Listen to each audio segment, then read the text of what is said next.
Welcome one and all to the Call of Duty Challengers Elite broadcast. Of course, this is stage number 1. It's week number 2, and that means we're about to cut some teams out of the competition. My name is Infinity. I'll be hosting and casting over all the games today across Europe and North America, but I will not be alone. And while I'm excited for all of this, I'll be joined by Proper, aka Andy, aka my best friend in the entire goddamn world. Andy, how you doing today, buddy? Your smile is just always so warming. Oh, hey, I mean, after an introduction like that, I mean, I just have to feel like I got to live up to the gas that you just threw at me. It's going to be a great day of Call of Duty, my friend.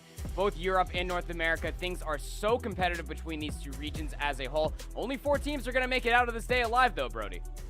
Yeah, indeed they are. Of course, as we said, we're walking in with 16 teams coming into Elite for stage number 1. We're going to bring them down to 8 teams at the end of today. And things are looking pretty spicy. Without any further ado, let's take a look at our standings to show you guys how everything is kind of shaping up here. Now, the key thing here, Andy, really to note, isn't it, is that there's 6 teams that are really out of the conversation at this point. 3 of them have already got through to next week's playoffs. 3 of them have been eliminated, the former being Sucre's Bakery, Young Galactics, and Revenge Tour, the latter at TMT, United Nations, and Flux. Yeah, of course, seeding is still absolutely an option. When you talk about the matchups that are happening, the 4 matches that are being played out today can definitely kind of shake things up at the top. You know, Young Galactics versus Sucre's Bakery, that'll define who's going to be the first seed. But the main consideration of it all is going to be down there, 4th and 5th, money form in the originals. That's where the conversation gets really, really spicy.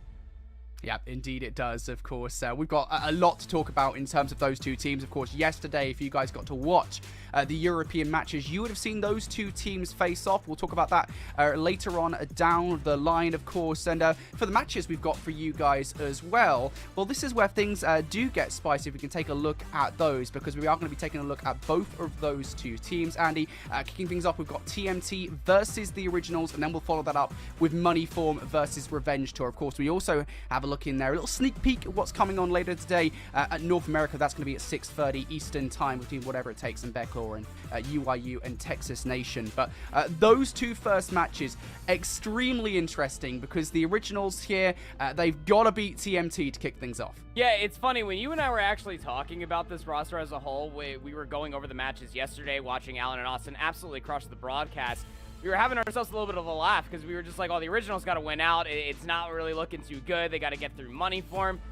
And well, they did it. And that then shakes up everything. We would have had a solidified 4 going into this entire day. And that's not going to be the case. We can take a look at the Originals as a whole for this roster because all eyes are going to be on Furious, Nile, Grad, and Rafi. They beat Moneyform yesterday, taking maps 2, 3, and 5. Search and Destroy is their strong suit. Always been talking about this roster, you and I, Brody, that they can fall back on Search and Destroy. Beating Moneyform yesterday puts them in a position that if they beat TMT today, then they can put themselves 1 step closer to qualifying for that double elimination bracket. Yeah, absolutely. Of course, you also note there, of course, the top player on the roster, Furious, right now. You and I, we've seen him do some crazy things over the last couple of weeks, and I think in preseason as well, definitely has been a standout player on this roster. Currently sitting with a 1.08 overall KD, but I honestly think the entire roster has improved in spades since that preseason. You know, maybe they looked a little bit shaky at the start on the qualifiers over in stage 1, but I think really as kind of stage 1 has progressed, they've got a lot better. You got to think here, Andy, you know, in preseason, the big conversation was, well, hey, look, they were the Search and Destroy team. They were the best Search and Destroy team in European Challengers, but honestly, they've improved their hardpoint control a lot. Yeah, they really have. I mean, Nile has been playing a very tough role on this roster. You can't really put too much stock into how low their KD is because when Nile has to step up, they absolutely will. Rafi also had a great day yesterday. Grad with the sniper rifle and always lean back on what Furious can bring to the table, of course.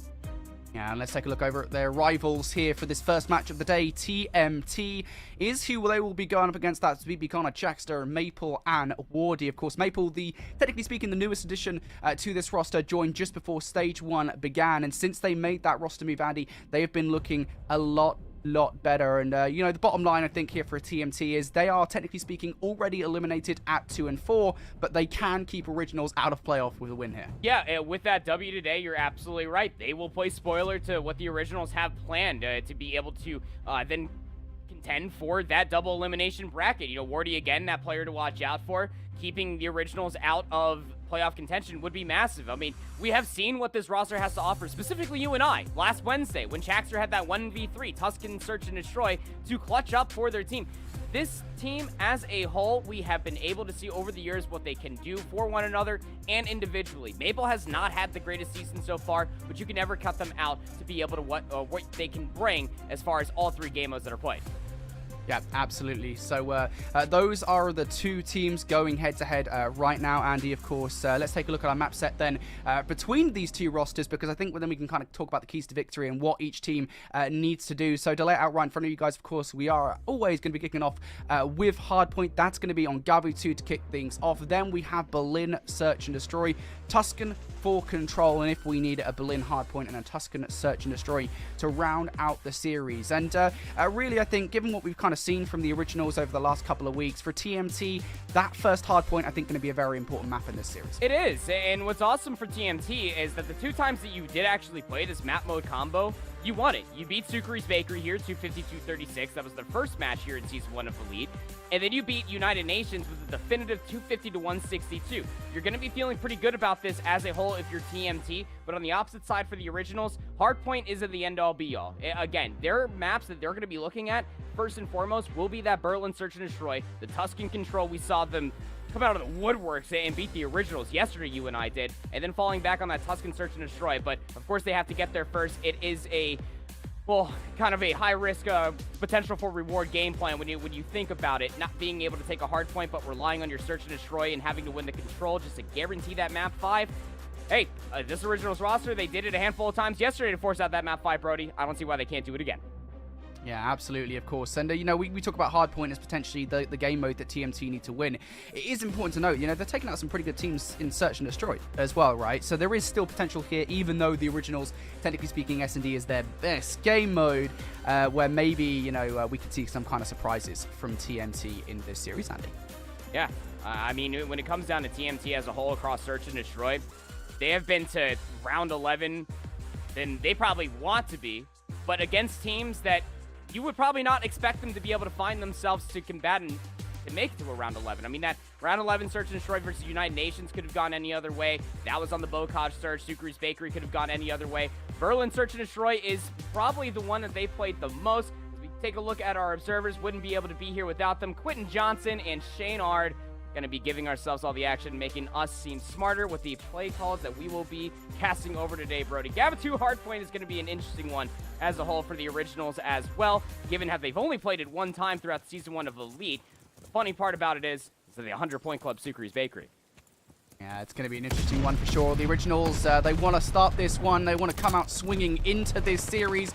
And it would be a good start overall for them, I think, given the path they kind of have to take here. They need to beat TMT to make sure they keep their hopes and dreams of qualifying alive, let alone that second match coming up right after this one. That being said, right into the hard point we go. It is going to be the originals striking first. Yeah, a very interesting opening riff for both these teams. Everybody just kind of full-on running towards this anti-air gun. Nobody actually favoring to get up top LSC to try to cut down some rotations. And as we reached about that 20-second margin, that's when you're going to start seeing teams favor for the rotation, as it will completely subside up top over by the anti-air gun. Just a couple more players for TMT trying to battle out for the scrap. The main focus has to be for the player to get on top LST. So far, that's BB Connor.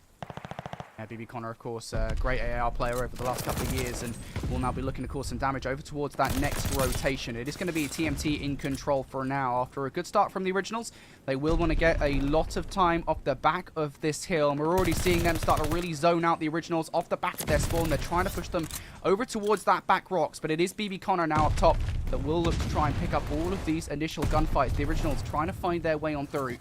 And as Wardy picks up too, well, that initial push doesn't exactly work out. No, and they're going to have to go back to the drawing board, wait for the respawns to come all the way through. This opening hard point on 2 for TMT is going to benefit them a lot of time. Maple double weapon setup is just locking things down over by the anti-air gun, and well, just every single push has been more or less stalled out when it comes to the originals to work their way out from these P4 spawns. Maple will go ahead and find themselves on a 5 long-range shots with the MP40, almost able to lock down the 6 for that strafing run, but still a streak in the back pocket, although going down by way of that stun grenade thanks to Furious.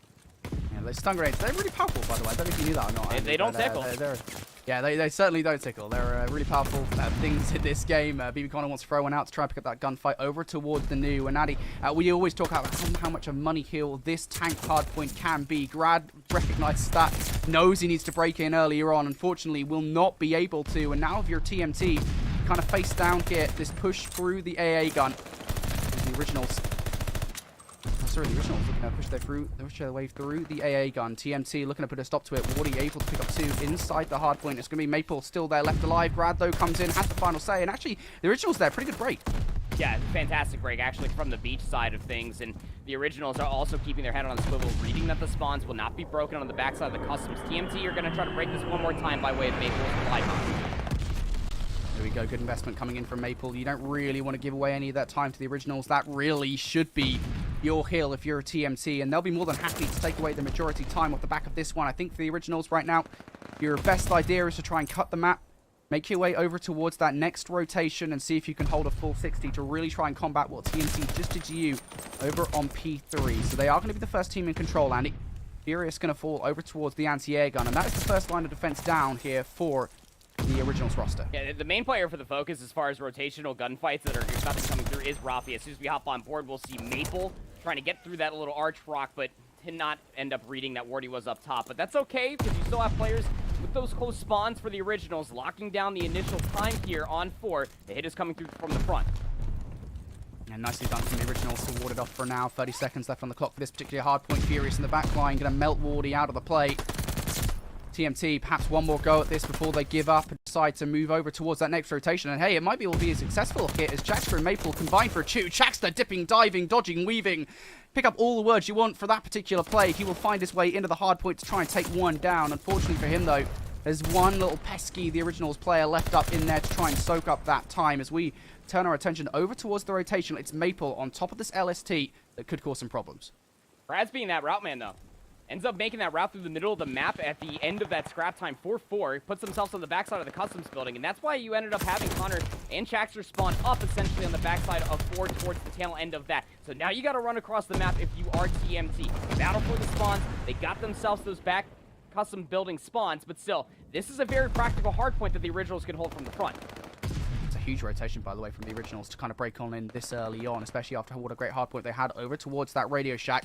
Now the question is, can the originals come and actually hold this? It's going to be Furious inside. He is quickly wiped out by Chaxter inside the boathouse, and as Maple picks up another one, TMT are not allowing the originals to have this time. They're definitely going to have to fight for it. Grad, a little bit up close and personal with Chaxter there before finally taking him out of the equation. Rafi looking to play his life now as well.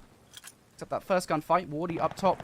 It's going to zone off for now. If he can't get the time, well, nobody else can. He will pick up that final gunfight, and the scrap time will go TMT's way. And at the end of the first set of rotations, things could not be closer. We see these initial fights for New as well going down. It is Chaxter who comes out on top for now, but the originals will not give up lightly. No, they won't. Going in towards the second set, this is when you need to really hit the gas if you are TMT. Lean on the backside. Remember, Wardy was that player to watch out for. They have it 1.21 KD in hardpoint so far throughout the Season 1 of the Elite. Definitely would allow to have a strong showcasing here, but it's all about the Maple Show. They're double positive, 20 and 10 for them. Wardy's now up on that 6 free, is able to get themselves both the strafing run plus the glide bomb. Gonna be feeling pretty darn comfortable with this going forward for themselves. Again, 1-2 worked out really well for TMT in the first set. When you have Maple just playing the turret role that they are up on top of one like this, well, it just makes things all the more easier as he turns and burns onto a few more. Another 5 spree for the kid. Yeah, this is a pretty good opportunity here for TMT, I think, overall in this game. What Wardy has those streaks now in the back pocket. Maple starting to earn his. He's already got the glide bomb, looking for the strafing run. If he could get it, that would be huge. TMT, they have an opportunity to run away with this game. It might not happen right now, though. The originals are in control of the LST. It's going to be hard to kind of bend some streaks in there, even if TMT really wanted to. So they might have to do this just by brute force gun skill, and here they go. Chaxter looking for one, looking for the second as well, will not find it. Rafi able to take him down. Grad there in for the support, and the originals really playing as a full squad here. They are strengthening themselves, making sure that TMT do not find their way on through. And as I say it, they're still trying here, Andy.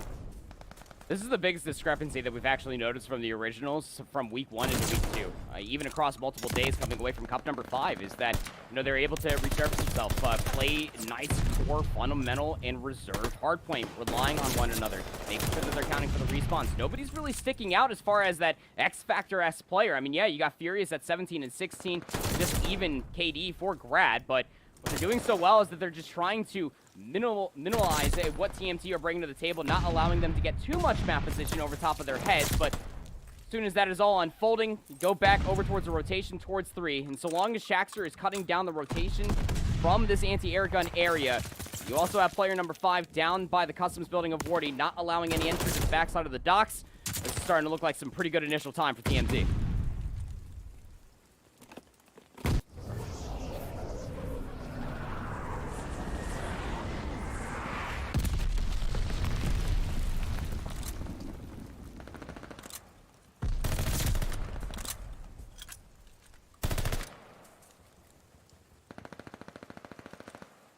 If I lost Brody there for a second, I personally cannot hear him, but still. I'm back, don't worry about it. I'm here, Andy. Right. I apologize. My mic was having a fun time with me there, but it's okay. Don't worry about it. TMT, I was actually saying, you know, TMT on that hard point, right, Andy, they were having a good time, I think, overall. I mean, that was a great hope for them, and they had that kind of support cushion, if you will, of their streaks. Yeah, and again, yeah, just utilizing those resources that they were able to build such early on. This is what you actually get when you do have Wardy going AWOL. 24 and 13 will be cut down top LST. Maple 30 and 14. All of these resources in their back pocket, you can just use to snowball the map going forward. This 80-point lead is being held over the Originals' heads. Wardy is going to call in himself another glide bomb. I'm going to take care of Raffi, who is going to try to contest this going forward. Now Grad has to go absolutely Goliath. Almost has a good look to take down Connor in the back, but now it's all up to Nile. What can they do? You got to break this hard point if you want to remain in this game. He gets the first kill. Knows where to turn around for the second. Oh, not going to finish it just yet. Brad will survive. And Raffi now picking up 2 as well. I mean, this is a pretty good hard point, I think, overall for the Originals. So 20 seconds left here. They need this time. They can't really afford to give it away to TMT. Not only that as well, but given the positioning of TMT off the back of the spawns, they will continue to spawn back here while that rotation should technically be the Originals. But as Chaxter comes through and picks up 2, again, that is scrap time. With this point in the game, Andy, you can't really afford to give up here to TMT. No, not really. Not at all, honestly. I mean, TMT, again, leader's advantage is certainly going to be a thing, Brody. You know I love to talk about it, and it almost has to be flawless execution coming forward for the Originals to be able to lock down 5. You need a whole 60 here, more or less.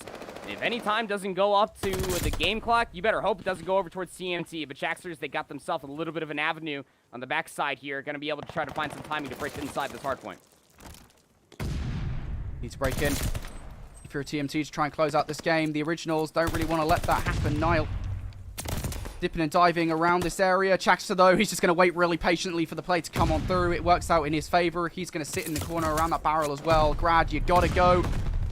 Was Wardy watching the cross? Just 9 seconds now to victory for TMT. The Originals coming through one by one. They want to stop this, but TMT looking too strong. Chaxter finishing on a 5 spree. And how about that for the opening? We said TMT, they needed to win map number 1 of the series if they wanted a chance. They've done exactly that. Yeah, it was a fantastic showing for them. Again, that was all just off of the first set, if you're really thinking about it, Brody. I mean, to be able to have all those resources going into P3, just making sure that all of the time early on in the hard points, we're not going to be allowed to go over for free. TMT, I mean, just such smart play coming out from them. Again, all off the back end of just having themselves streak after streak from the early goings of things, but even so, utilizing those resources, making sure that the Originals can never resurface themselves comfortably inside the hard points, specifically on money hills like 3, late breaks onto 4, making sure that if any time was going to be contested, it was going to be TMT that stood out on top to be able to soak up the back 10 seconds or so. They were relentless for Wardy and Maple, making sure that they were playing tandemly together, making sure there was always a player over by the AA gun, on a player on top LST ship. Between those 2 different angles, you can cut out so many rotations for every single Originals member that was trying to either try to find a route of their own or trying to combat back to be able to get those power positions of their own. Yeah, as we go into the replays here, I think really there was one point in the game where, for me, it kind of ended, if you will. TMT really started to walk away with it, and it was the rotation over towards P3 in the second set, right? I mean, it was the moment where we saw Wardy and Maple both earn streaks off the back of their pushes over towards the anti-air gun. As soon as that happened, on a map as open as Gabitu, I think the map was basically done already. Oh, absolutely. I mean, when you are already able to get so many streaks early,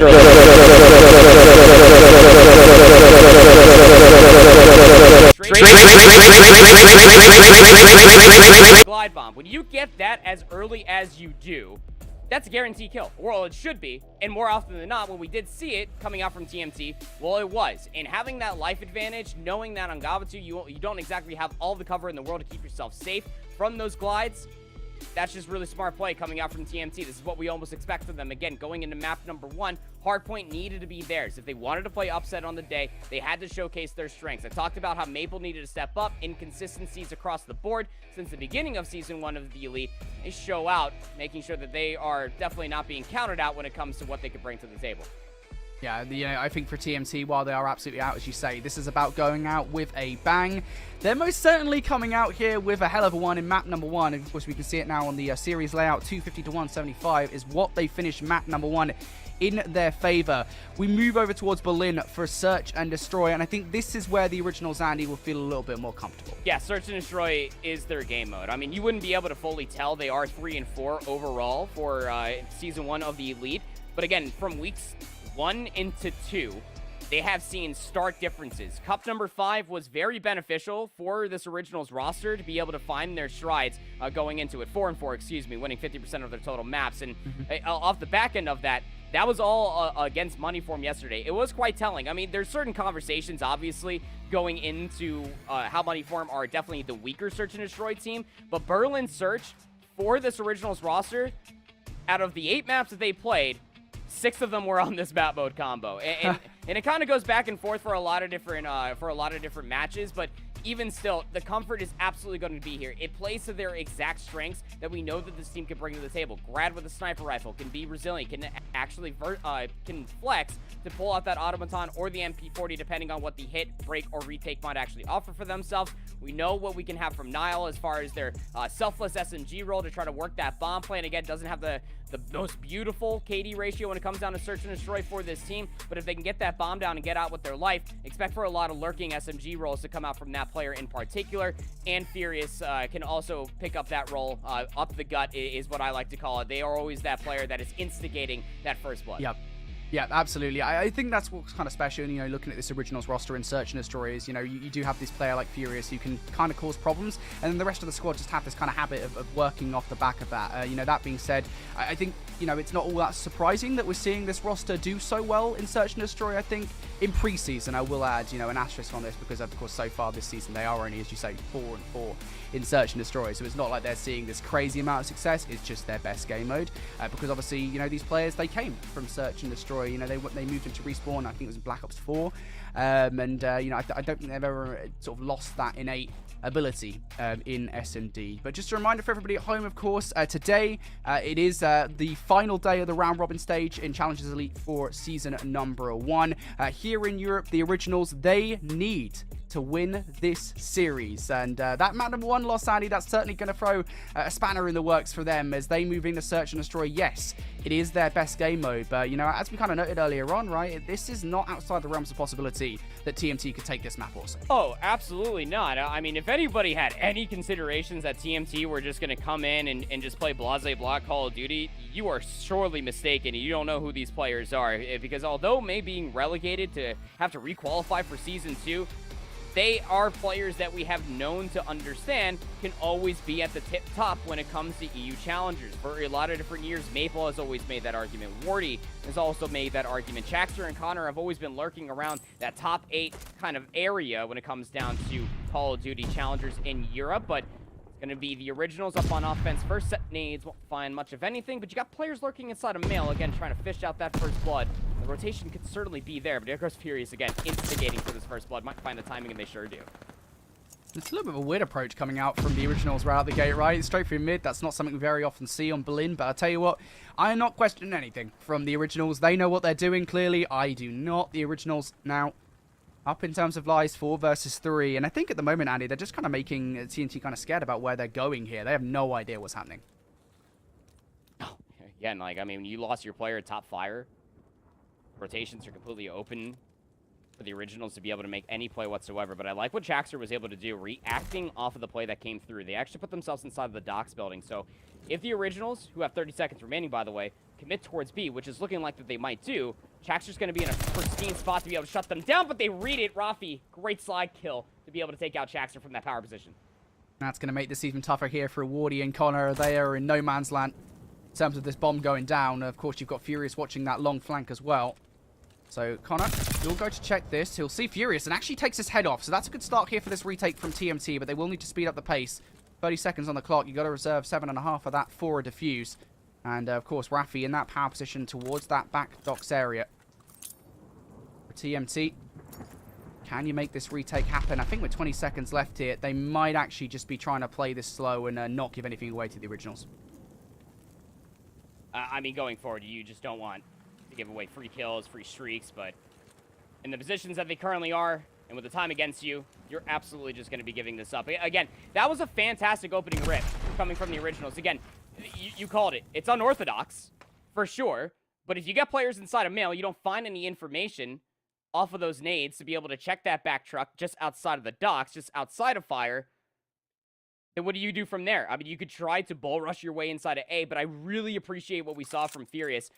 More often than not, I would say about 99.99% of the time, defensively on Berlin, you're probably going to have a player up in top fire. It was absolutely the case. Dealing with that player makes the cross so much easier once you get inside B. And once clearing out the backside of fire, there's only really one position the last defensive member was going to be in, inside the docks building. Wonderful read from them. With TMT coming into the offense, want this A side, and they want it aggressively. Rafi's going to get the information and gets the heck out of Dodge. First blood does come through for Chaxter to take out Grad. Now for the originals. How do you respond to this one? Well, that's probably not what they wanted, to be honest. Wardy going to take out Rafi. He is completely unsuspecting of the fact that Wardy was sat in that corner. The trades continue to fall through, but it is in favor of TMT ultimately. Now Niall in a 1 versus 3. The good news for Niall here, he has actually just spotted out Chaxter on this push across. If he gets some good timing, he might be able to catch him off guard. Of course, Connor watching the backline though. Niall, you're dead to rights, mate. See you in the next round. Good round out of TMT again. You know, the aggressive hits, being able to recognize that, hey, we ended up making a giant ruckus over at A. We took down that first player over by the desk. And then quick wrap back over towards B, just forcing out the play. And the issue when you have the numbers advantage is, well, that's an old strategy. It's testament to the old time when it comes down to search and destroy. Definitely love to see that as Connor does find 3 in a row now. 2 more kills and they'll get themselves a nice little glide bomb to be able to use on Berlin. Get yourself a lot of information. The originals going to go ahead and try those pants on as far as an aggressive hit over towards A. But is anybody going to expect Connor coming down the concourse so aggressively? Yeah, just spotting out Grad in from behind. Not quick enough to take out Grad before Grad will take out Wardy, so 3-3 we go. The originals still have presence inside this site, but TMT's arguably stronger, and Chaxter actually going to give up a little bit of that pressure, especially as Connor does fall. You might say that might well be the right decision here from Chaxter, but he isn't too far away from this bomb site still, could still disrupt this play. The originals a little bit careful. Of course, you've got Maple in the back line now with the sniper rifle, as Chaxter will be hunted down. They know where Maple is, they've seen him. How much damage can he actually do here in this play? That bomb is being planted well out of his point of view. So the bomb goes down here, Andy. Maple, 1 versus 3. It would be quite something if he's managed to do this, but Niall takes him down. And, well, we didn't get any nice sniper shots. I was going to get shades of Arkloff Peak, Modern Warfare 2019 Maple. I saw that pistol. I saw the attempt to be able to find that first pick with the sniper rifle, and I just went back in time. I thought I was going to end up seeing it, but it's not going to be the case. Would have to be an entire highlight reel. And that play, I mean, that is hindered off of Furious doing what they did. Not a lot of bomb carriers are going to feel the comfort of making that flank play up through the upper courtyard stairs. But Furious makes that play happen, clears out the upper courtyard, and gets the information onto Maple, last player alive. So now TMT on another offense, going to go back towards his A site. This time around, Grad's not going to be behind that desk. They're going to be more or less behind the small room. But what the hip fire? Chaxter's going to get the final bullet into Rafi. First blood again to TMT on the offense. Now for Chaxter. He's more than happy to just wait. The originals might get a little bit too itchy here on the play and get overzealous. Brad chilling inside of the office at the moment, of course. So while they are technically in a 3 versus 4, they're not going to be baited out into the site. For TMC at the moment, they're waiting for something to change, and they might actually try and transfer this bomb site away, potentially. And Chaxter's still thinking about it at the moment. This goes back to their first offense, right, Brody? I mean, they found that first blood on a Grad last time. This time it's on a Rafi. and they wanted to wrap back over towards B. The difference is that Niall's not trying to get aggressive inside of Mail, so they're just trying to exhaust some time, but now you're down to 24 seconds, and Grad's still in here. It's going to be the player that could end up blowing it up. Here's the door, end up being popped open, plays against the angle, has to find this gunfight, trying to at least stop the plant from coming through, and the job is done. 1 versus 3, though. I mean, TMT, they're the ones coming out on top. If he could have got Wardy, that would have been nice, wouldn't it, Andy? But it's just not to be, of course. Somebody watching his back, it would have been a really nice 1 versus 3 clutch. And honestly, he did all he could, Niall, in that situation, to be honest. Yeah, and it's Connor playing that island player, if you will, with the automaton in the middle of the map to be able to watch the cross, being able to hold the angle. Because, again, you're absolutely right to highlight the one exact point in time is that if you find the bomb planter in that exact last moment, because the clock was the immediate consideration against TMT for that offense, then you get out with your life while fighting that kill, then you can get yourself that defensive round. But it's just not going to be the case. Nice little discretion of the defense coming through. Barrel's going to explode across the B hut. The original's still committing towards this bomb site, though, and all the play is actually still happening in the middle of the map, and, well, that's a certain angle that Furious is definitely finding on Wardy. Had not expected him to be up there. It works, doesn't it, from the originals? They keep on finding these kind of nerdy spots. There is one that works out perfectly for the originals. This bomb now going down for Grad. Find himself back into the safety position.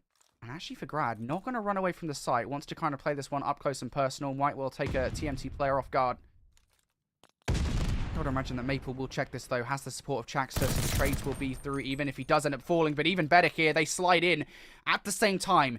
Now, the supporting kills are in for TMT. They don't have much time. They need to get on this bomb. Basically, now, the shot's coming on through against Raffi. It's unfortunate. It's a really powerful position in this backline. Maple's got to pull off a 1 versus 3. It's tough. You can't do it. Not when there's players sitting there all the way at the back of the map. Dominable post-fight situation. I mean, it's all hindered off of just one player being on the backside of the warehouse, finding that angle all the way from the warehouse side. I mean, the really only way that you're going to be able to make that play happen and try to get that retake is if you have a player immediately trying to flank on the backside of the warehouse, deal with those players in towards the back, but losing all those players early, trying to commit towards the docks, it's not going to be favorable for the defense, was it? Still only a 1-round lead. Furious is leading the lobby up at 6-3. Be another offense for TMT, and they're trying to take this aggression over towards B. A lot of stuns are going to be coming through. Again, no smokes here in Europe. Furious is going to see at least one player cross, but did not see Wardy, I don't believe. He's going to try to cook up this nade, and yeah, they sure did not see Wardy at all, but the trade will come through thanks to Niall's nade, forcing out a 3v3. All right, well, you know what?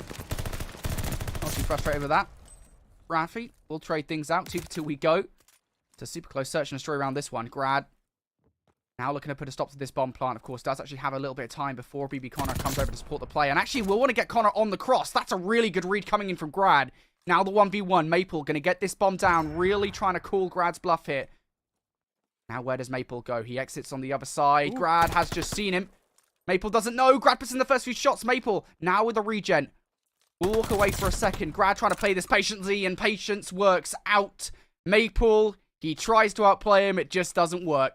Yeah, I mean, it's tough in Maple's position right there, right? Because, I mean, you are trying to play the head glitch on the front end of that truck, but when you duck back down, I mean, there was going to be a certain timing that could end up coming through that obviously the defensive player could have been able to move their way back inside the B hut. Brad just holds the angle, knowing that they had ample time to be able to not only play the head glitch of their own, but to be able to wait for Maple to make a move. Again, breaking mental ankles in the game is absolutely something you can do time and time again. Going to garner the originals 2 rounds in a row. Now get themselves a 2-round lead. This Berlin Search and Destroy. Again, a game mode that we would expect for them to feel rather comfortable on, considering that they've played it 6 times here in Season 1 of the Elite. Going to send 2 players defensively over towards this train office. Beat TMT. The option here is just to make a whole lot of noise, but the barrel is absolutely in play. Chaxter will be granted that first blood on the ground. The originals really want to trade things out pretty quickly here, but they won't get to. Chaxter takes down Raffi. How much more damage can Chaxter do in this round? For Niall, I don't think he's really worried about how much damage Chaxter can do. I think he's worried about how much damage any of these players can do, to be honest. He backs away, and this is a really rough position, I think, for Niall and Furious at this point in time. They've got to find a way to get this bomb down, or at least even the odds in terms of lives. And while Niall's gaining a lot of information at the moment, there's not really many opportunities for him to do anything with it. No, not at all. You're mostly just playing off of Furious to try to find this pick, but they have an MP40 this time around, Brody, so that's going to be really tough. But the early damage will allow Nile to resurface themselves, but not expecting Maple to come back over through the docks, play this barrel, does find the first, not expecting the second to come through for Furious. Bomb still needs to be collected here in this 1v2, and it needs to go down if they want to extend the clock. Oh, and look at this read coming through from TMT. You know, Furious with the bomb, going to run right into the hands of TMT. If he checks the corner, he should be okay, but he's not going to. And that's a beautiful read from TMT there. Not just immediately rush over towards the other bomb site, to stick where they were and kind of just outplay the originals there. Yeah, I mean, they had one player that immediately broke back out from the concourse going across the railroad tracks and went to go check it, you know, just in case, but would have been able to play the exit, because you know that if the bomb does go down over by B, you knew exactly where they were probably going to try to put themselves on the backside of that warehouse, so that would have been shut down. But as you say, it was a really good call there from Wardy just to hold the angle inside the corner of the office and just to shut down the play. Need more rounds like that for TMT if they want to even things up. They're going to end up holding the space for now, just playing a very reserved round of Search and Destroy this time around. And this is a smart call. They've gotten aggressive more often than not through their offenses. This time they're trying to force the originals to make a play. This is all hindering off of how many players Connor ended up seeing cross. Is the Setonate gun be good? Nope, just a little bit too far to the right. And I think just in that last moment they saw Nile confirming that they are in bottom fire. Information gained here for TMT. Want to take out Nile from fire. That'll give them control over the mid-map. Certainly send the originals for a whirl. Slow as you like for both of these teams at the moment. The originals, of course, in their position, not going to be the ones to move. TMT, they want the originals to do something. This is what, the second time we've kind of seen this play so far, Andy, where TMT are kind of banking on the originals doing something. But it just won't happen. Furious will actually take some shots, though, and again, that's information gained for TMT.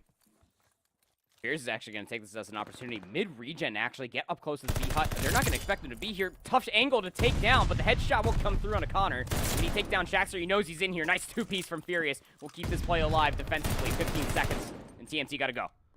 Yeah, TMT, I think they've just spent a little bit too long here deciding what they wanted to do. The originals off the back of that play from Furious in a much stronger spot than they were. Maple kind of tied down there to the play. Wardy left up in a 1 versus 3 at this point. Do not feed, because Furious on a free spree. Looking pretty good for that glide bomb later down the line. The originals, though, on map point here. And we talked about this, Andy. One of the stronger teams in Search and Destroy here we have in EU Elite.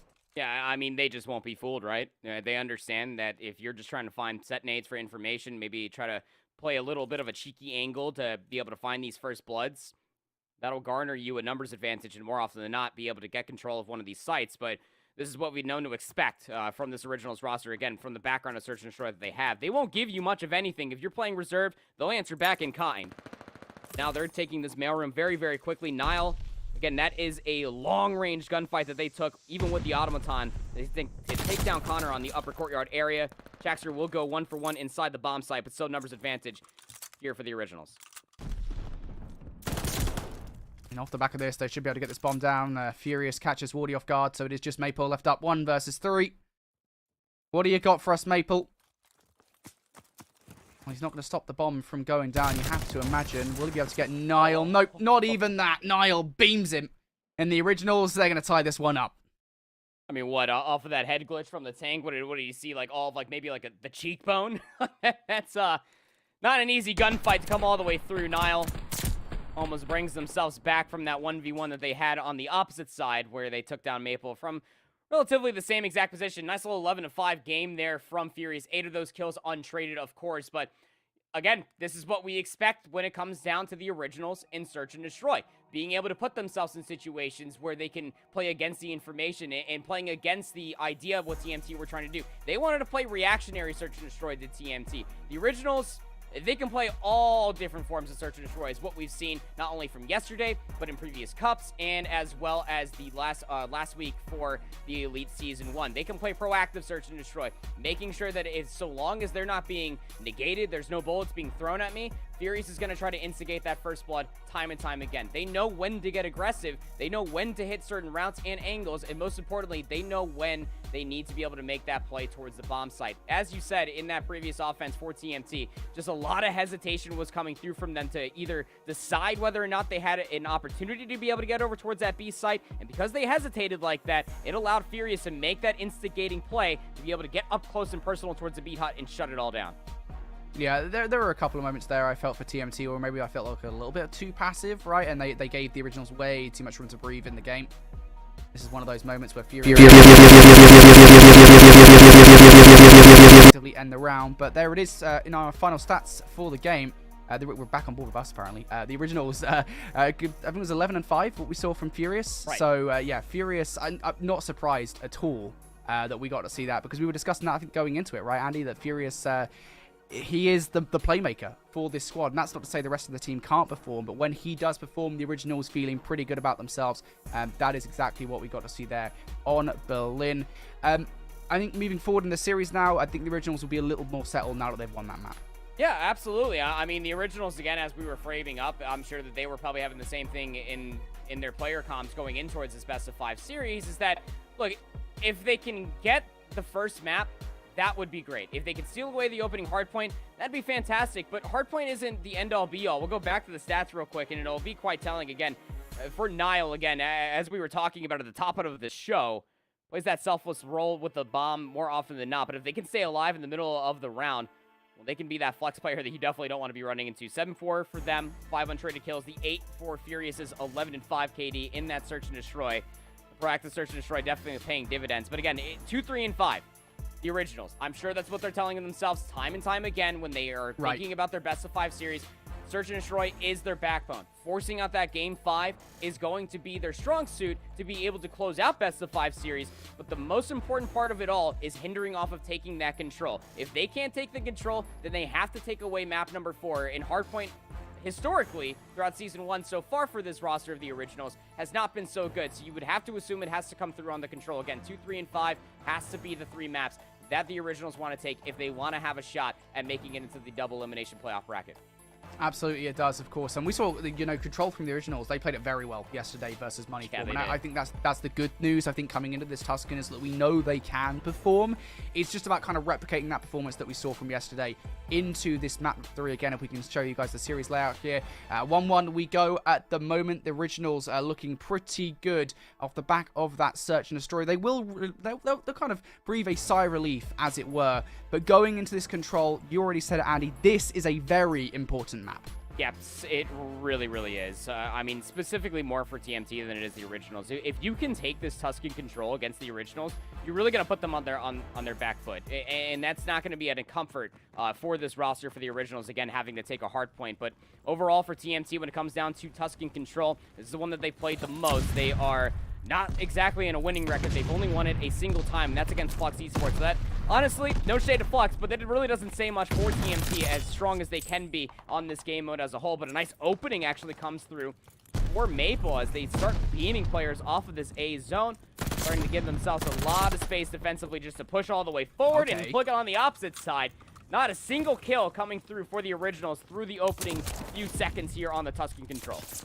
All right, well, this is a pretty good start for TMT. I think overall they're pretty confident at the moment on this defense. If they can kind of box the Originals in on their very first offensive round right out the gate, it would be huge for a potential round number 5 later down the line. But as it stands, I think the Originals kind of adapt into the game plan of TMT. They've got one player over towards A. That's going to be Nile, who wants to kind of capture that point right out of the gate. And a couple of players watching mid-map, trying to cause some problems for TMT on their defensive line. Checkster, I think he recognizes that someone might have made it through, trying to hunt that player down. He would be correct, by the way. Furious has actually kind of snuck through the line, and now he's going to cause more problems. He picks up not 1, but 2 gunfights in his favor. The Originals going to capture A. It was a nice start from TMT, but it didn't last that long. Yeah, I mean, I respect it, right? TMT just coming out of the woodworks defensively and just saying, look, let's just fly at them, see what happens. And it works. I mean, you definitely still have a life lead, albeit marginalized down to 3. Rafi's still trying to make the play in the back. I mean, we saw this so many different times yesterday on the Tuscan Control versus the Originals, and then again, or versus Young Galactics, excuse me, and then against Moneyform as well on this map mode combo. But finding these trade kills, going over towards maps inside a radio, cutting down the middle of the map. You have players lurking for TMT, trying to cut down the reinforcements. Shaxter takes down Grab. Fortunately, Furious will end up falling to his own nade as well. TMT more than happy to hold on to this for now. Of course, we've got what more two more pushes left in this for the Originals, perhaps a third as well, if time does allow it. It's a long way to make your way from the spawn towards that control zone. Maple will get hunted down. Nice 2Ps coming in from Grad as he wants to get control of radio. Maybe might have a chance to do it. Napier thrown out, looking to kill against Chaxter as well. Grad on one at the moment. Now 2 kills away from a glide bomb. If he can continue on this spree, might be able to use that glide bomb offensively to get onto the point. Inti ready for this play. The Originals, here comes the hit from then. Grad trying to come in from behind. TMT, they have zero idea this is what's happened. Grad, he's going to pick up one, but it's not the second as well. He had no idea where Connor was in the play.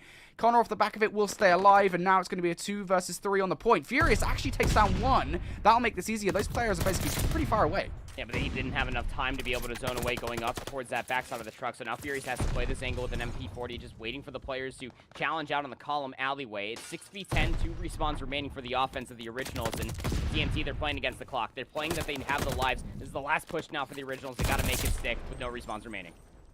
Furious deciding to shoot the sky there, unfortunately. Not going to be where the player is. It's a 4 versus 10, as you say. Make it a 3 versus 9 here.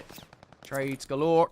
And I think the bottom line here is, Andy, the Originals in a really tough position, I think, with their last 2 players. Of course, given the fact that round number 5 is determined by who gets the most kills for that defense/offense side choice, the Originals not going to give those last 2 kills away. And it's all off that opening rip, isn't it? I mean, so much time was exhausted when the opening rip was, what was it, like a 7v0 through the first, like, 20 seconds? The TMT just came flying at the Originals, and we're just winning every single gunfight they possibly could find. Of course, it ended up being stalled out in the 60 seconds, inevitably, as it typically does here on Tuscan Control. Will go over. Originals just struggling to be able to get themselves the numbers that they were looking for over towards that B zone. So now an offense with TMT. Be a lot of the middle of the map coverage. Player up top, Church is Nile. They get shut down. And again, another fantastic opening rip for TMT as Chaxter hits the route. Will be cut down by Nile on the backside of Church. The job is done. A lot of space has been provided over by the safe zone. This does feel like TMT have really practiced their breakoffs coming into this control, doesn't it?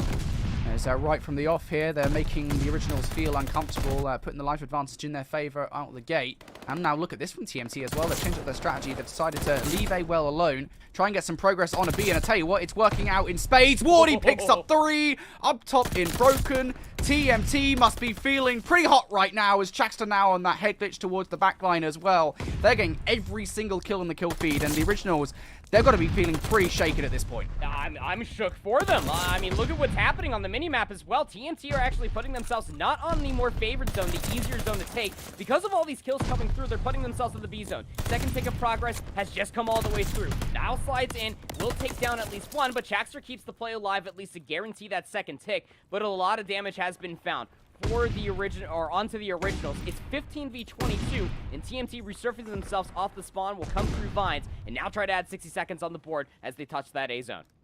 That's the key thing, isn't it? You get the extra 60 seconds. That is, 2 whole minutes, basically, if you to go capture 1 tick progression onto B. It's only 1 good hit you need, and then a stack at the point. It's a nice position, I think, for TMT to be in. So they will go grab 8. And now Nile patiently waiting up top here in Church for somebody to approach. He will actually get taken down from afar. It's going to be BB Connor to do that, exactly that. TMT. Inside Church they go.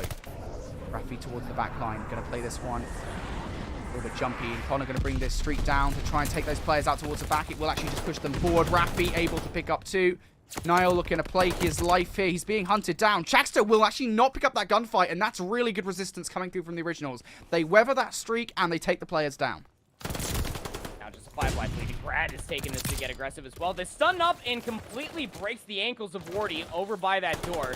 Third party to the door, definitely thinking that one later on. Trying to now find the other one on a Connor over by this roofing. Connor will take them down in return. So, again, cutting down, shaving away the life deficit are the Originals as they're buying themselves some space. They've already cut down about a minute on the game clock so far.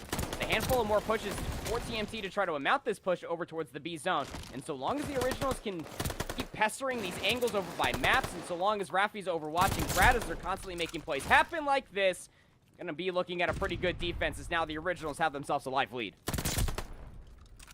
Indeed they do. They're going to continue to press it as well. Look at Niall up here in the window. Recognizes that players will be pushing through that A control zone area. Furious gets to put some shots into Chaxter before he backs away, just waiting effectively for Maple to come and help him out here on the push. Furious is going to try and find herself a route around. And outplay those players, but with 25 seconds left on the clock here, Andy, it's go time for TMT. You got to find your way onto the point right about now. Brad up top, waiting for players to kind of push past him. And as Niall picks up 2 in the kill feed, he now is on a 5 spree. He's got a glide bomb ready to go. Things are looking really good for the Originals here. TMT, they can't get a single kill at this point in time. Chax is going to try it. He is immediately denied as well. The Originals in such a good spot with 5 seconds remaining. Nobody from TMT going to touch the point. And again, they are just going to hold off just like the Originals did in round number 1. They do not want to give away any unnecessary kills. But Andy, TMT, they had a really good look in there. They even utilized the streak to try and close out that round. Oh, absolutely. I mean, there was a lot of good bright spots for 2 teams. Again, TMT through the opening rip, as you said, definitely seems pretty practiced, looking pretty darn coordinated as far as those opening breakoffs are concerned. But at the end, Niall was just finessing their life inside of maps for such a long time. Got themselves a glide bomb. Rafi is now on a 4, headed in towards this round. And it's just about mitigating this opening ripoff for TMT, who, again, on the last defense, just completely ran over the Originals. This time around, not going to be able to be given the space. Middle of the map will be looked at by Chaxter at the very least, but Furious will be right there to pick it up. A clean kill feed coming through. Now the shoe is quite literally on the other foot, as TMT cannot simply buy a kill. This is a good start from the Originals. This is what you wanted to see, especially considering the life deficit that TMT managed to put together in round number 1. This time, as you say, I mean, the TMT, they got no cash on them. Not a single kill is being bought at this point in time. They will get some nice spawns, though, due to the fact that Rafi has kind of pushed his way on through. Already checks the backline. This is a spot you don't really often see. Rafi just sitting in the backline, trying to cause some anxiety for TMT. And it's kind of working at the moment. As A has fallen by the wayside, he is continuing to kind of stay here.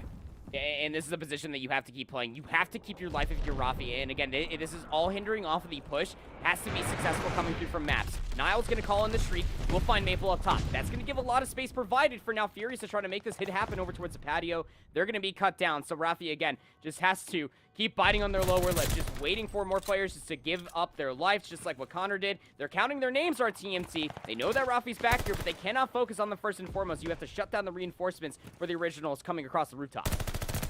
Now, Rafi still has not died, by the way, on that 8 spree. He is causing so many problems. Make it number 9.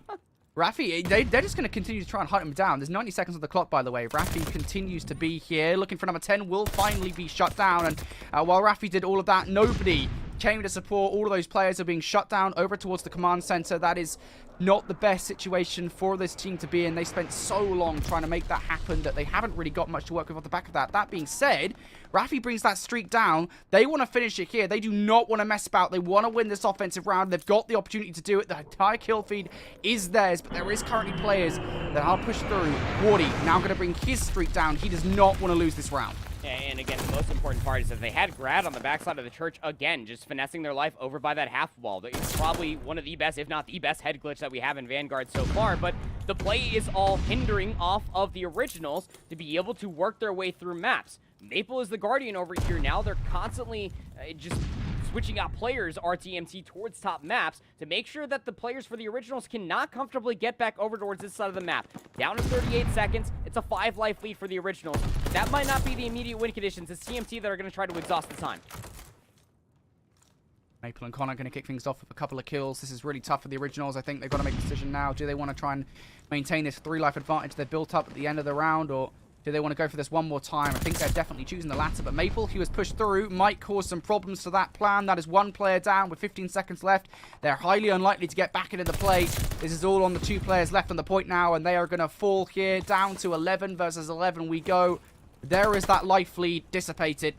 It is literally just Rafi up here that could do anything about this. He will get shut down as well. Nicely done from Chax to finish out this round, and now the Originals going to hold off. But once again here, we see streak investment from both teams this time around, but TMT on the defense come out strong. It's okay to utilize a streak, especially when you're answering from an offensive push, because if that glide bomb finds more value, if you have a player in towards the back for the originals that's finding further value as well, at least you are going to mitigate the push to come all the way through for the originals, again, over by that rooftop. And it's an unfortunate mishap that ends up coming through from the originals. Again, what they're trying to look for when you have players like Rafi in the back or Grad when they were finessing their life on the backside of Church, you're forcing TMT to funnel through the middle of the map, outside of Church, coming back through radio. The players for the originals that have to come back to the top maps, they have to be able to look at those angles, and they have to be able to find those kills on the players for TMT, on the patio, while you also have players rotating through radio and down that alleyway. It does not come through, so now we go back to essentially square one.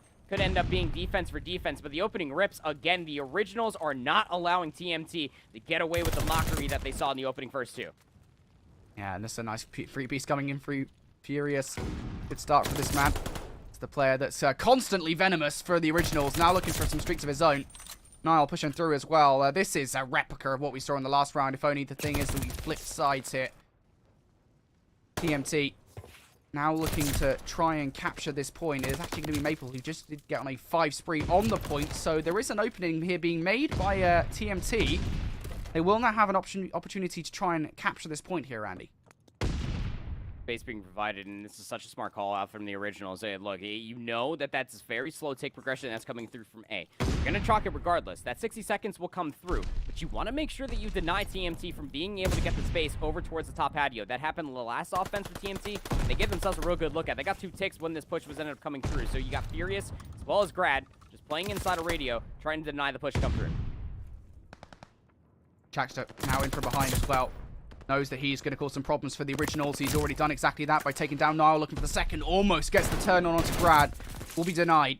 And the original's going to hold strong for now. It was a good attempt, though, from TMT. They definitely wanted to kind of string together that A and B attack, one after another.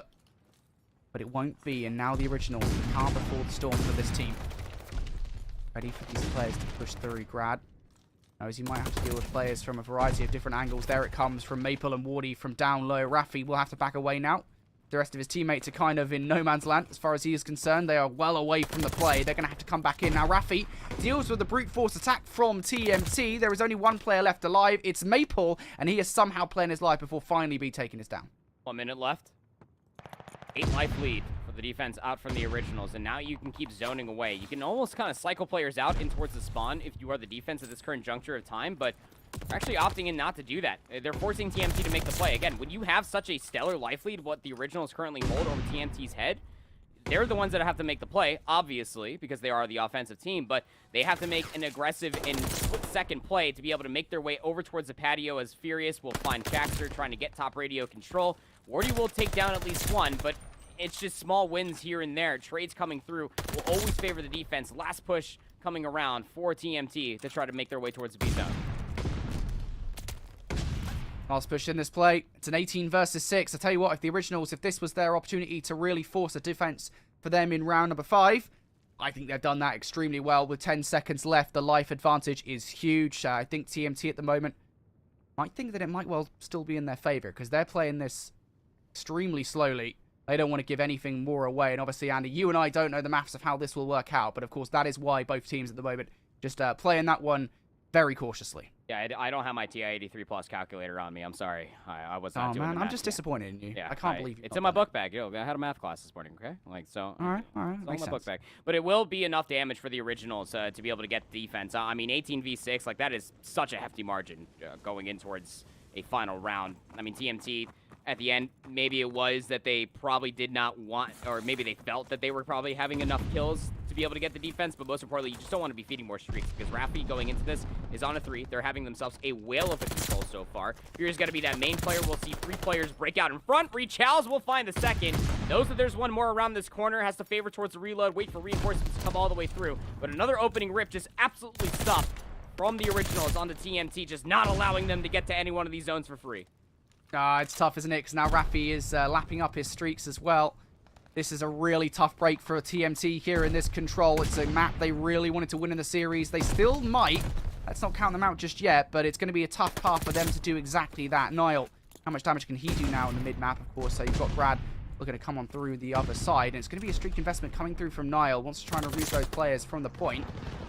How much damage does that streak actually do? It comes down, doesn't get a single player. Now Grad, though, in from behind. He himself might well try to be a streak here in this play. He will get shut down, and TMT with a bit of breathing room, going to try and capture A. You just have to concede the space. You're playing off of Nile to be able to commit towards this flank in towards the back. And nobody from TMT are going to know that he's back here. Does find the one up towards the contest spot. Doesn't read that Maple's up top for the quick second. Maple will take them down, but further space being provided. With all these kills that are currently being found, you're negating the original, you're negating TMT, getting to the backside of your spawn, but nobody was picking up on the backside of maps. Maple's now going to invest the streak to take down Nile, and that's going to make Chaxer's whereabouts a lot more comfortable for them. They also have some help from Wardy in towards the back. Brad will take down Chaxer. Wardy's going to get snuffed out as well. And although 60 seconds gets added onto the board, the Originals will not allow TMT to sequence the two zones together. Indeed, the good defensive hold coming in from the Originals to hold off on that. Now, and TMT find their way in on attempt number 2 into B, or really number 3, because of course they did have that attempt right at the start, but Grad doesn't want any part of it.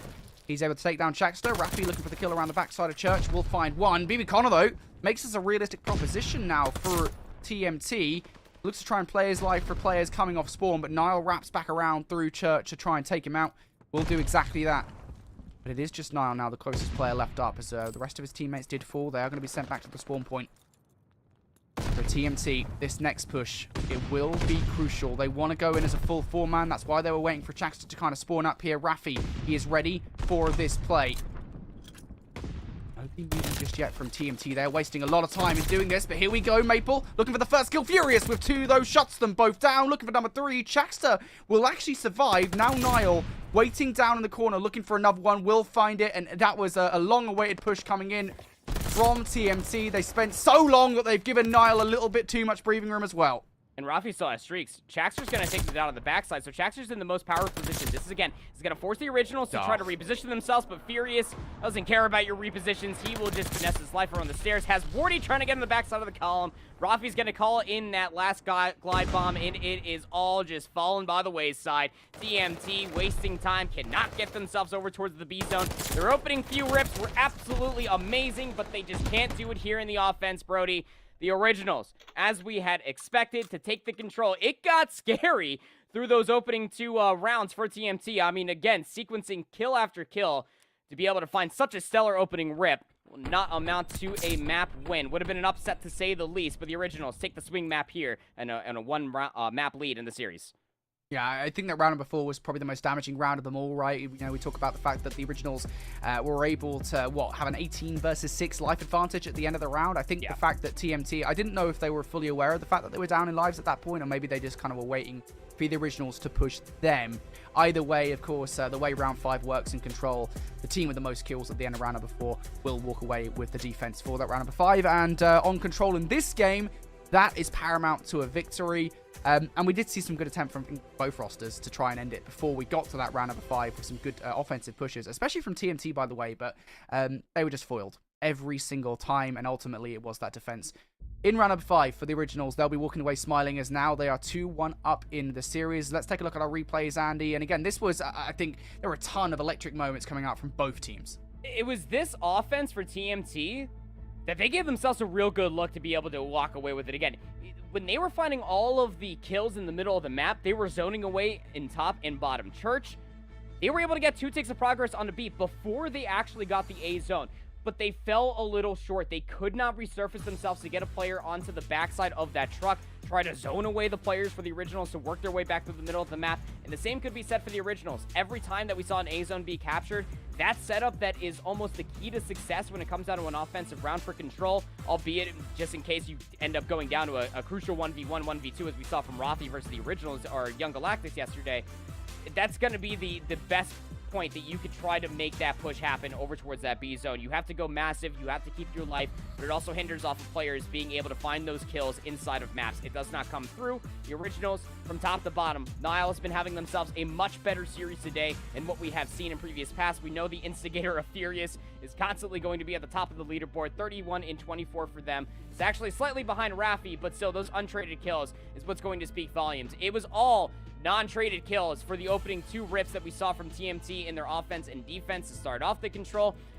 But the originals, all the wiser, being able to completely adapt and react to what we saw from TMT in those opening rips, just not allowed them to get away with all of those kills. No more highway robbery to start off the round, said the originals, and they gave themselves a real good look at to be able to get that numbers advantage for the kill tally to guarantee themselves that defense for round 5.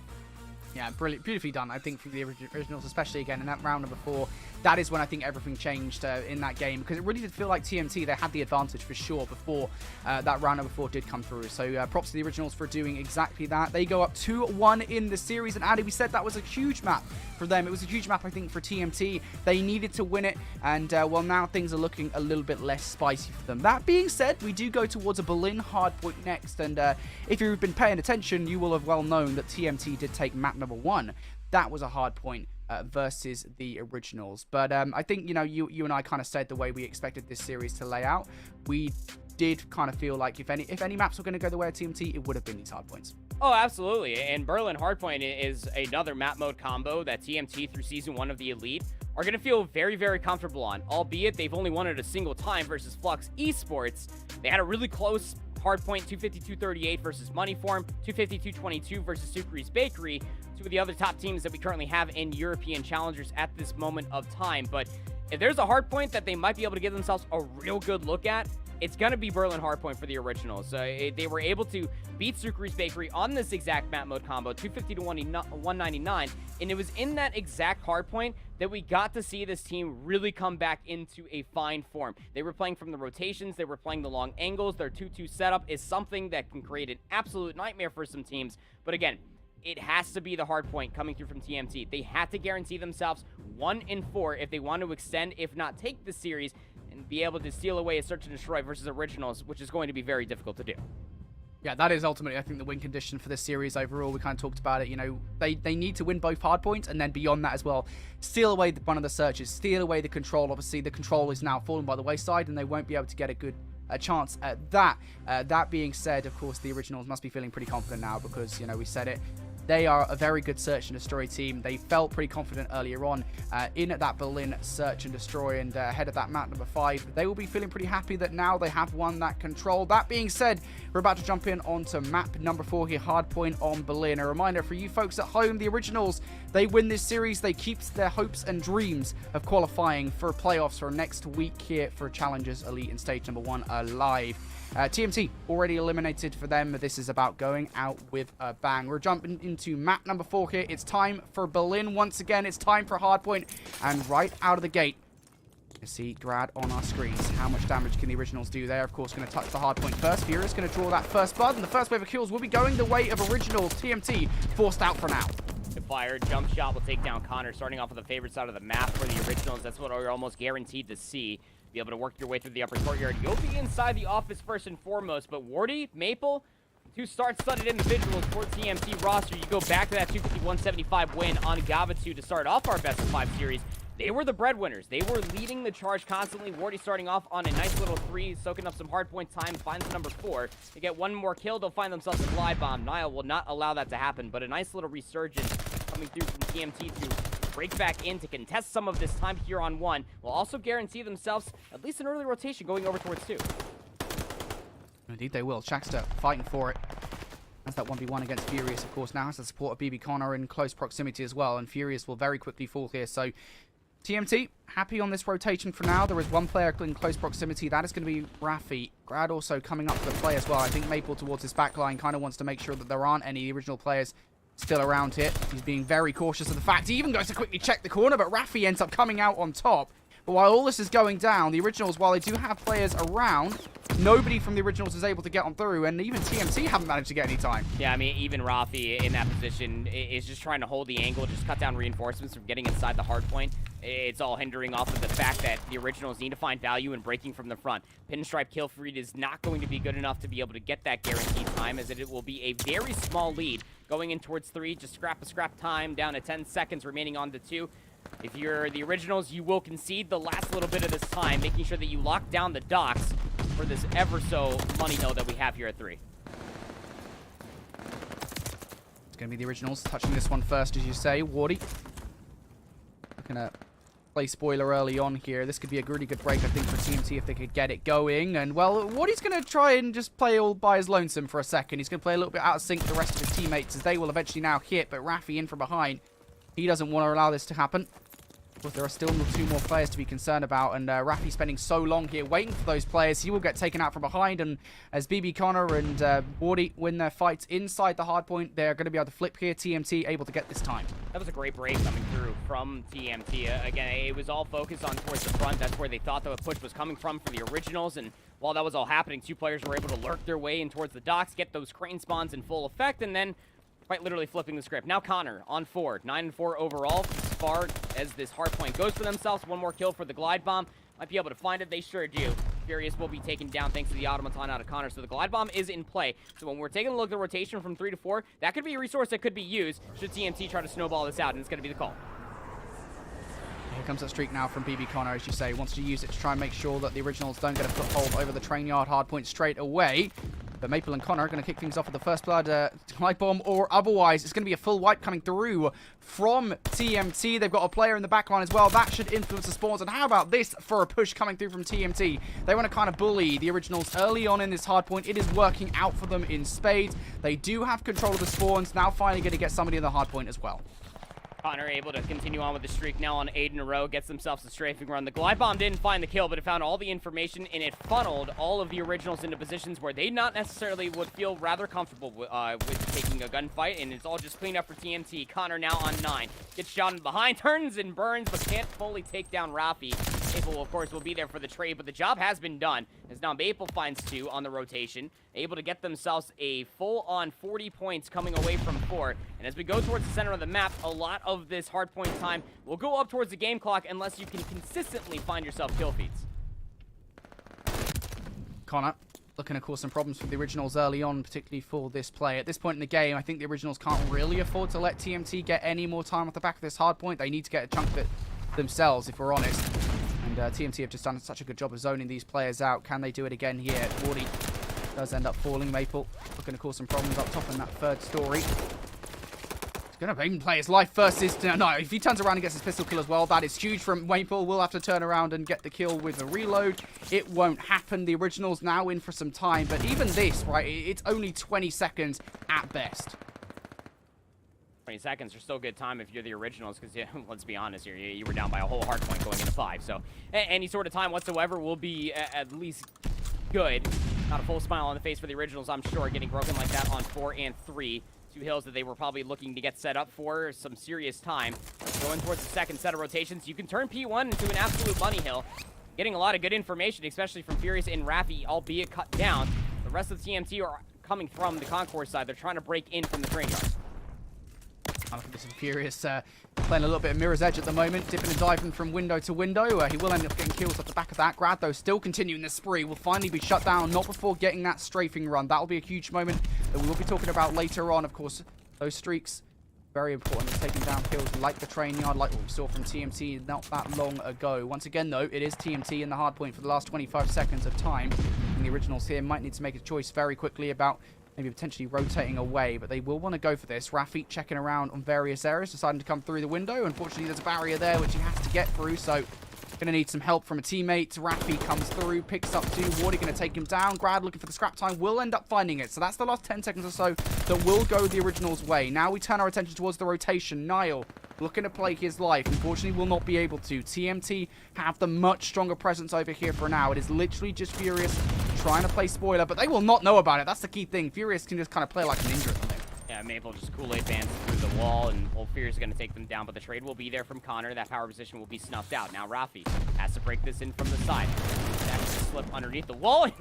Got the better of Connor. I thought that Rafi was going to bite the bullet there, but not going to be the case. This is going to buy a lot of time and an opportunity for the rest of the originals to work their way back in towards 2. They have to hit this time. They're still down by 45 points going in towards 2, and as we reach down towards the scrap time, you want to make sure that you can not only guarantee yourself the scrap time, but try to keep TNT trapped in back towards the warehouse. Now looking to zone these players off from the hard point. Going to have to back away for a second as the rest of his teammates will fall around him. Reloads at probably the most inopportune moment. And, well, off the back of that, TMT will break in for the last 15 seconds. But it's not the end of the world for the Originals. They do have the rotation in hand for now. Chakster wants to put an early stop to that. And that's, once again, that kind of Hail Mary play that we saw from TMT last time around. So, can they break on through for the Originals? They want to hold this for a full 60. Chakster looking to come in through the Concord site. He's going to be sniffed out, though. Furious able to win that first gunfight, but crucially, I think, for TMT, they've already won a couple of engagements over towards that docks area. Look at where the Originals players have spawned here, Andy. This is a great opportunity for TMT to really put a closer on this game. Again, it's the same thing that happens on the first set of hills. It just... TMT always having a player that can work their way through docks. This time it's Connor that finds the kill on the backside of the crane. That offsets the spawns, as you call, the original spawn all the way over by the train yard, and you have to hit this for scrap time one more time. You cannot allow TMT to get all the scrap time for free. Brad's gonna burst through the door. Rafi will find a team kill, yeah, but still, contested time is going to be good, so long as TMT are not soaking it up. But winning out the gunfight just means that now you have the favorite spawns for 3, so now you have to fly. Rotational gunfights are going to be called for. Niles in the backside of the warehouse. Chakster's going to sniff them out. They won't be able to find much rotational gunfights at all if you are the Originals, but you have to break this hard point early. DGD Wardy to put a stop to any potential insurgents in the back line. That's going to be Furious, who will be taken down. Streak's now coming through. Brad will use it to take down Connor. We said that they might use it for the break. There will be one utilized, but I think you need to do it a little bit quicker than this, to be honest. If you're going to use a streak, you now need to break on through. Chakster, what does he have to say about it? Well, he wants to put a stop to it. He will, at least initially. The problem, though, for the Originals here in this play, TMT are going to continue to regenerate themselves towards that backline. Connor able to pick up 2, and just as quickly as the Originals, they break on through, they're removed from the hard point in kind. Such a monotonous hard point to try to break the spawns while also breaking from the front simultaneously, right? I mean, you almost hope that you can have a player on the flank to be able to block out those spawns at the backside of the warehouse, but just as you called it, Brody, TMT, they're going to be able to resurface themselves inside of 4. Lickety split because they were never upset from those back warehouse spawns, and it is well, quite honestly a very good spawn to be able to have for yourself to be able to work back in towards a hard point. It's not like 3 where you're kind of out in the middle of the open. You could be beamed from the top side of the windows. You do have a lot of railroads that you can end up finding yourself to have certain angles to be able to beam some players off. Now TMT over the 200-point margin, going in towards 5. And they're finding the slays to boot, Brody. The Originals trying to at least push through the concourse inside of the train center, trying to at least keep TMT off this hard point, but it's just going to be a nuisance going forward. You're down by a solid 70 points going in towards 5, but so long as TMT can keep finding trades, they'll be able to really lean on this leader's advantage. Somebody from the Originals needs to get in the hard point. I think that's the key thing here, right? They technically speaking have control. They're not going to get any time at the back of it.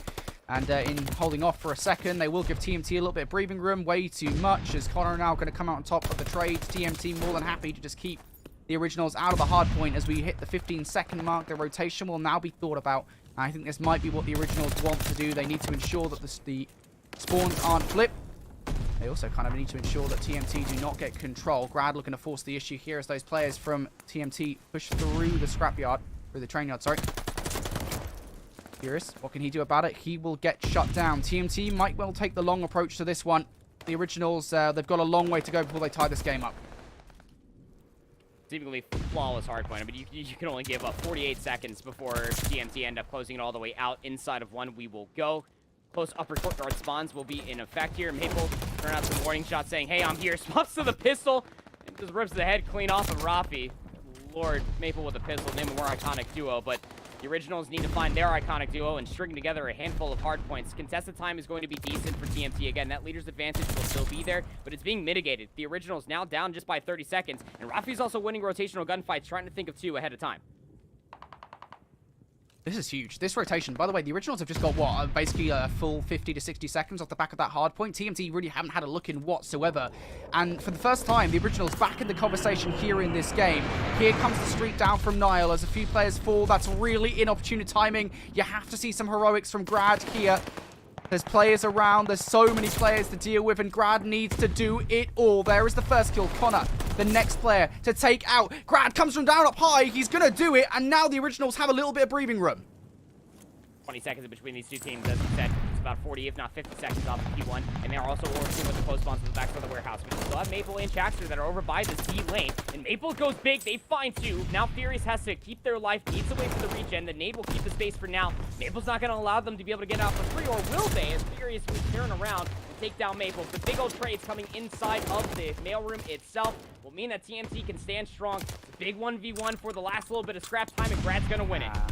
That's the thing, though. That's just scrap time, isn't it? At the end of the day, it's 15 seconds. You now need to have a perfect break. TMT more than happy to let that time go away. Niall checks the wrong corner. Chaxter going to take him down. Now Furious going to play this as slow as you like. Chaxter, though, going to outplay him, sees him. Not going to win the gunfight, but the information is good enough for TMT. Just 15 seconds now away from victory here. Raffi, perhaps the only player close that could do anything about this. He comes through, and that is going to be enough time here for the Originals at least to give themselves a little bit of breathing room. TMT not giving up, though. The Originals trying to find their way through. It is just two players close by. The spawns going to flip now as well for Niall and Grad. Wardy still inside. Connor still inside now, trying to hold on. It's going to be Furious now in, and he will have the final say, at least for now. TMT just 2 points away from victory here, Andy. That is all they need to break on through. Chaxter along the side wants to do it here. The Originals can still finish it here as well. 10 seconds away from victory now. Wardy, Kabibi, Connor, can they find their way in? Wardy gonna fall. Connor gonna fall as well. The Originals, they're gonna do it. They're gonna finish it here on this hard point. What a hold from them.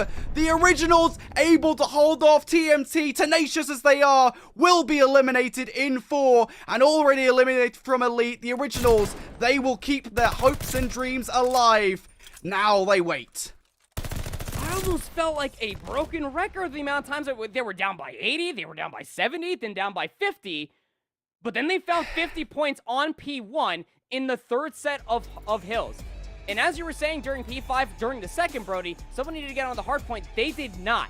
They had to play that just the way that they did, just finding the slaves, keeping all of TMT at bay. So long as they could continuously read the spawns, make sure that they were spawning in over by that B hut, over by that boathouse, or on the backside of the warehouse, both were being read phenomenally for the Originals, just dealing with every single reinforcement in spades. But it's that final moment. If Niall does not find that one kill on the Maple and Chaxter in towards the backside of fire to get the spawns for the crane going in towards 3, we're loading into map 5. We're going into a Tuscan Search and Destroy, but because Niall goes so big and finds those kills, the close spawns come all the way through, and then they had to play against the desperation that we saw from TMT, just trying to fly in through the front, flying through the upper courtyard doorway inside of the lobby, and they deal with every single player that was trying to march all the way through. They went out that hard point again. We said that it was going to be 2, 3, and 5 was the main focus for the Originals to be able to close out the series. If you could steal a hard point from a team, great. That's exactly what's going to end up happening for themselves. Guaranteeing yourself 2 and 3, winning out the swing map mode, that's going to be in a great spot to be, for sure. But so long as you're able to showcase the resilience and tenacity, as you say, Brody, the Originals are showcasing that they're the real deal. Yeah, indeed they are. I can't believe that final moments that it really was. I think it was P1 for me that changed everything right on that final set of rotations. Yeah. The Originals hadn't got like much time at all off hard points, right? Generally speaking, TMT, they'd restricted them to what, like 30 seconds at most off basically the back of every single hard point. I still can't believe that happened. The Originals played it basically perfectly. TMT, they had everything in their favor and they still ended up losing. Massive props to the Originals for getting that done. That being said, that means the Originals, they move on here. They are going to take out TMT. And as we said, ultimately, all of today is about keeping your hopes and dreams alive, of making your way into playoffs. The Originals have done their part, Andy. They have beaten TMT, but now they wait. Moneyform versus Revenge Tour, that is up next. I am so excited for that, because if Moneyform win, they will be fine. They'll be moving on through. But if they lose, the Originals, off the back of their victory that we just saw, well, they'll be the ones moving on through to playoffs. Look, I know that Revenge Tour have their certain series of fans. I'm sure that they do through the many years that they're playing Call of Duty, but nobody is a bigger fan of Revenge Tour right now than Furious, Grad, Raffi, and Niall. They will be rooting for them all the way through the end of that best of 5 series to make sure that they end up winning, so that way the Originals can move all the way ahead. Winning the series was step 1 against TMT. Having the head-to-head versus Moneyform last night, that's their guarantee. But now they have to just chant. Just hope that Revenge Tour can beat out Moneyform, which it honestly seems like it is very possible for both sides. Moneyform can take down Revenge Tour can take down Moneyform. But if they do, the Originals are in and Moneyform are out. what a crazy day of Call of Duty we still have to have for ourselves.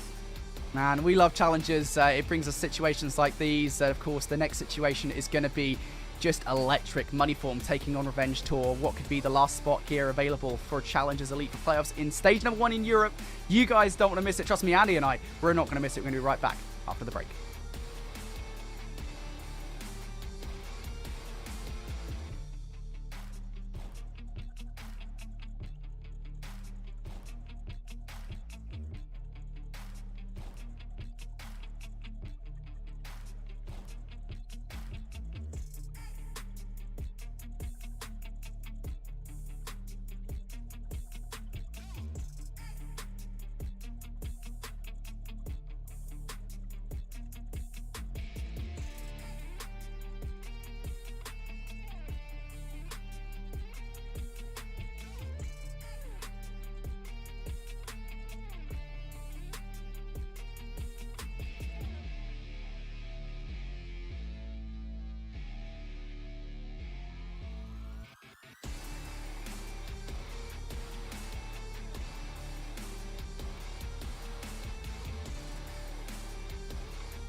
Tune back into the music.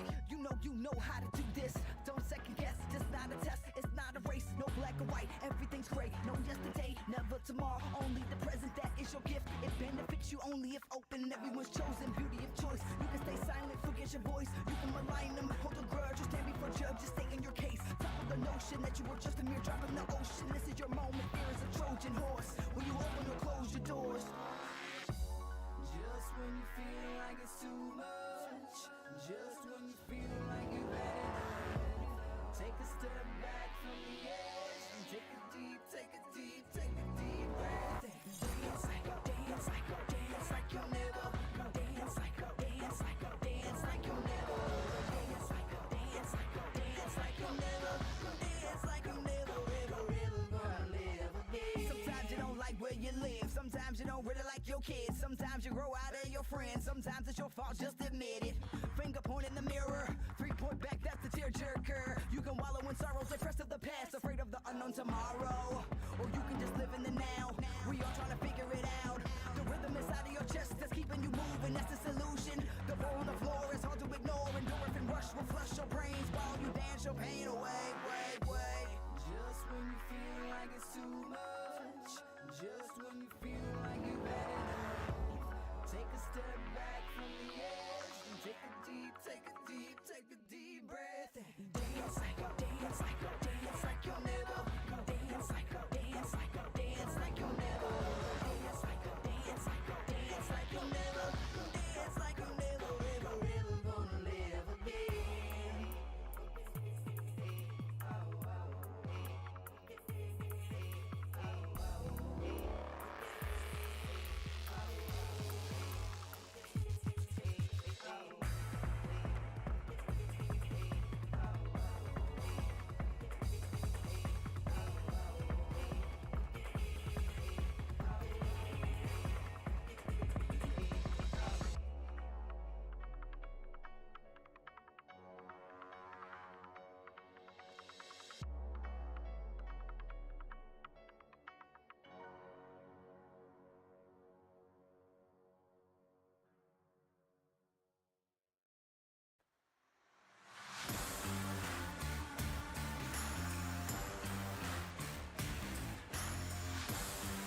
Welcome back, everybody, here to Call of Duty Challenges for Elite Stage 1. We're about to hit with our final match of the round robin stage. Andy, you know, everything has just got a lot more interesting because we said it. Step number 1 of all of this was that the originals needed to beat TMT.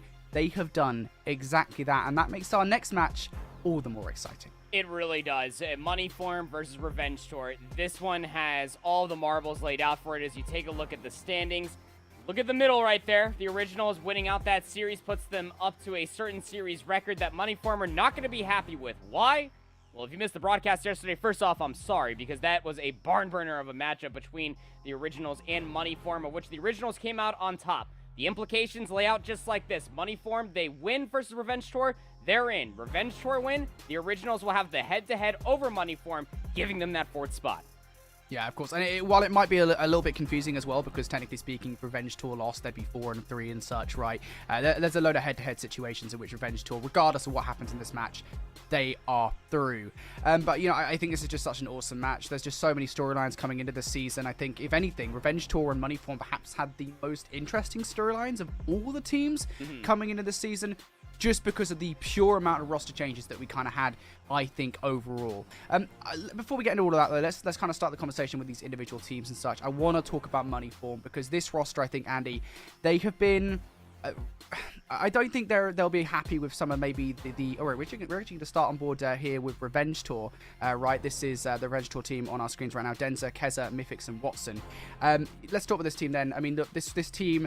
They have a chance to live up to their name here with the storyline that we have on our streams. Yeah, absolutely. Denza, of course, you know, former Money Form player. Definitely would love to live up to their name as the Revenge Tour roster. You know, when we saw them come into Cup number 3, were able to win out that Cup as well. They put themselves in a really good position to really snowball their way through the European Challengers scene. Their Search and Destroy has gotten so much better. It's off the back end of Watson. Again, it has been averaging around 1.25 overall KD. This is all just around the hardpoint of the control, where they have like 1.3 overall. And off the back end for picking up Denza, who's been a Search and Destroy god in Europe for the past few years. This team has only been able to find better and better strides. Yeah, and let's talk about Money Form then. We promise we will actually be talking about Money Form here as we get into this one. This team, I don't think they'll be happy with how their preseason has gone thus far. I think at this point in the season, a roster with Harry and Vortex on, even Wee Man and Beans, they would have wanted to win a Challengers Cup. That has eluded them so far, even in Cup number 5, right, where they made it to the grand final via the upper bracket and still... they couldn't get it done. They lost 2 back-to-back best-of-5s. But we're not wasting any time here. We're getting on board with Money Form versus Revenge Tour. The ladder roster, as we say, looking to live up to their name. We're getting straight on board with Beans to kick things off. The newest player, technically speaking, to be on Money Form. And what a start this is for him. Gets a 2-piece and gets the hard point from Money Form. Money Form allowing this map to come through is actually quite the spectacle to behold. They've only played it once, and it was against CMT, of what they won 250 to 238. On the opposite side for Revenge Tour, well, they're going to feel right at home. As far as Berlin Hardpoint is concerned, they are 3-1 overall on this map mode. And, well, they just come off of a 100-point club versus Flux Esports yesterday. But as far as the opening rip is concerned, it's all Money Form, baby. They come in absolutely swinging. They're able to get themselves some pretty decent time. And Revenge Tour, they're going to have to respect that for the time being. Just try to hold down the rotation going into 2. Indeed they are. Look at this Money Form rotation coming on through. They want to get through the train station. No late trains to be found here. Pretty much every single kill so far in this game has been gone the way of Money Form. Revenge Tour so far haven't really had much to say about this. It's been a blistering start for this Money Form roster. Beans now looking for his 5th kill in a row.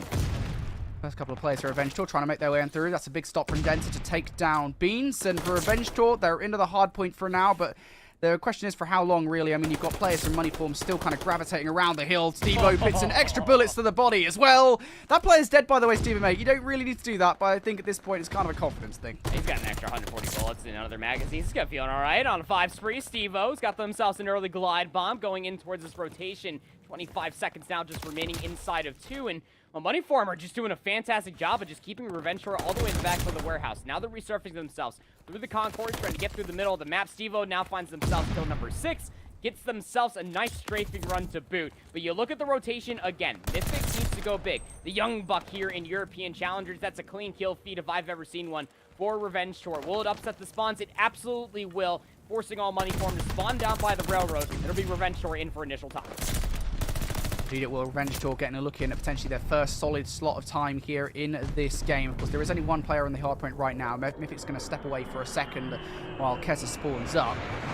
Here comes the streak from Stevo. They want to keep this aggression. They want to keep the ball rolling for Money Form. So far, that hasn't exactly happened. Beans has made his way into the backline with 35 seconds left. It's a good opportunity for him to do something, but he is immediately shut down here. Revenge Tour, they want to hold an iron grip over this hardpoint. They have done exactly that so far. Just in a prime position to be able to shut down players trying to rotate through the courtyard and also trying to work their way up through bottom fire. Able to put themselves on 2 in a row now, trying to work towards a couple streaks themselves. Going in towards 4, though. Money Form, they did at least a few different tasks, right? You're battling for some scrap time. That's actually going to be conceded. Harry will be there to be able to soak that bad boy up. But you also have to take a look at the rotation. How much damage can Watson find? Well, not much of anything, as Wee Man will take them down and put them out of their misery. But look at what Revenge Tour have done. They've actually completely gone down this B lane, Brody, trying to get themselves in the backside of the warehouse. Now, this will be spotted out. It'll definitely be known, as Beans will get taken down. Denza drops down to find 2. What a clean break coming out from Revenge Tour all the way through the back. Denza still causing problems as well. Wee Man looking to take him down. Dipping and diving away, but it will be Mythics who finally has the final say in this particular conversation. Revenge Tour more than happy to come in with the break here. They have kept Money Form away from the hardpoint, and there's a secondary streak investment coming through from Money Form as well. Stevo going to bring that strafing run down to remove Revenge Tour from the hardpoint, and at this point in the game, it's really about just making sure you hold that advantage over your opposition. Keza next up to bat here for this Revenge Tour roster. Picks up 2 kills. Looking for number 3 in the backline. That's going to be Vortex, who will end up falling. Look at that. A spicy kill feed for Keza, who's looking now for number 5. Will get taken down out of the equation before he can get it. And that is good news for Money Form. Yeah, and keep in mind, that was all while Money Form were still holding in towards the back spawns over by Warehouse. Revenge Tour keep him essentially inside of a spawn trap. But look at the mini-map. Wee Man's actually going for the long play all the way into the back. Knows that Mythic's here. He's now going to resurface themselves. Nice retrain of the aim. Will take down Keza inside of the hardpoint itself. There's 3 in a row. We saw Keza have themselves a nice little kill feed. Well, now it's bleeding blue for Wee Man. Yeah, Wee Man, of course, one of the strongest players here on this Money Form roster, coming off of a great season with Elevate now, looking to have a good one here once again with this new team, but he will fall before he can earn any streaks. Now Vortex back on our screens, the man who has had a couple of successful seasons really over the last 2 years, now looking to have a 3rd one here, but will end up falling. And for Money Form, well, I think they're doing their job of at least keeping Revenge Tour out of this hardpoint for now. Harry looking to break his way on through towards this section of the map.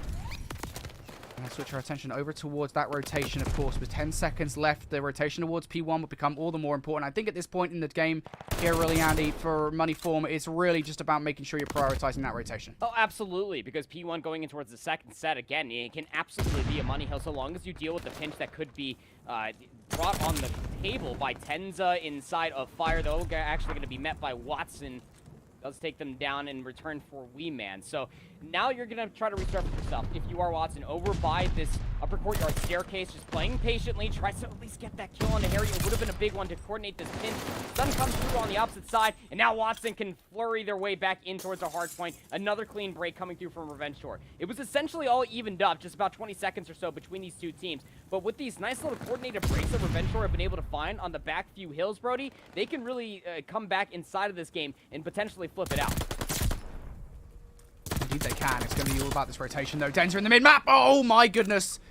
Beams a couple of players. And, well, if Money Form wanted the rotation, maybe that is not the best start to do it. As while they still will spawn in the back line, Denza in this position up top in the 3rd story, looking to cause some problems. Has already found yet another kill on his spree. And he ain't stopping anytime soon. He's already got the glide bomb. Give him the strafing run as well. Denza, the hot hand at the moment. And a hot hand on the kill feed. And in the hard point as well.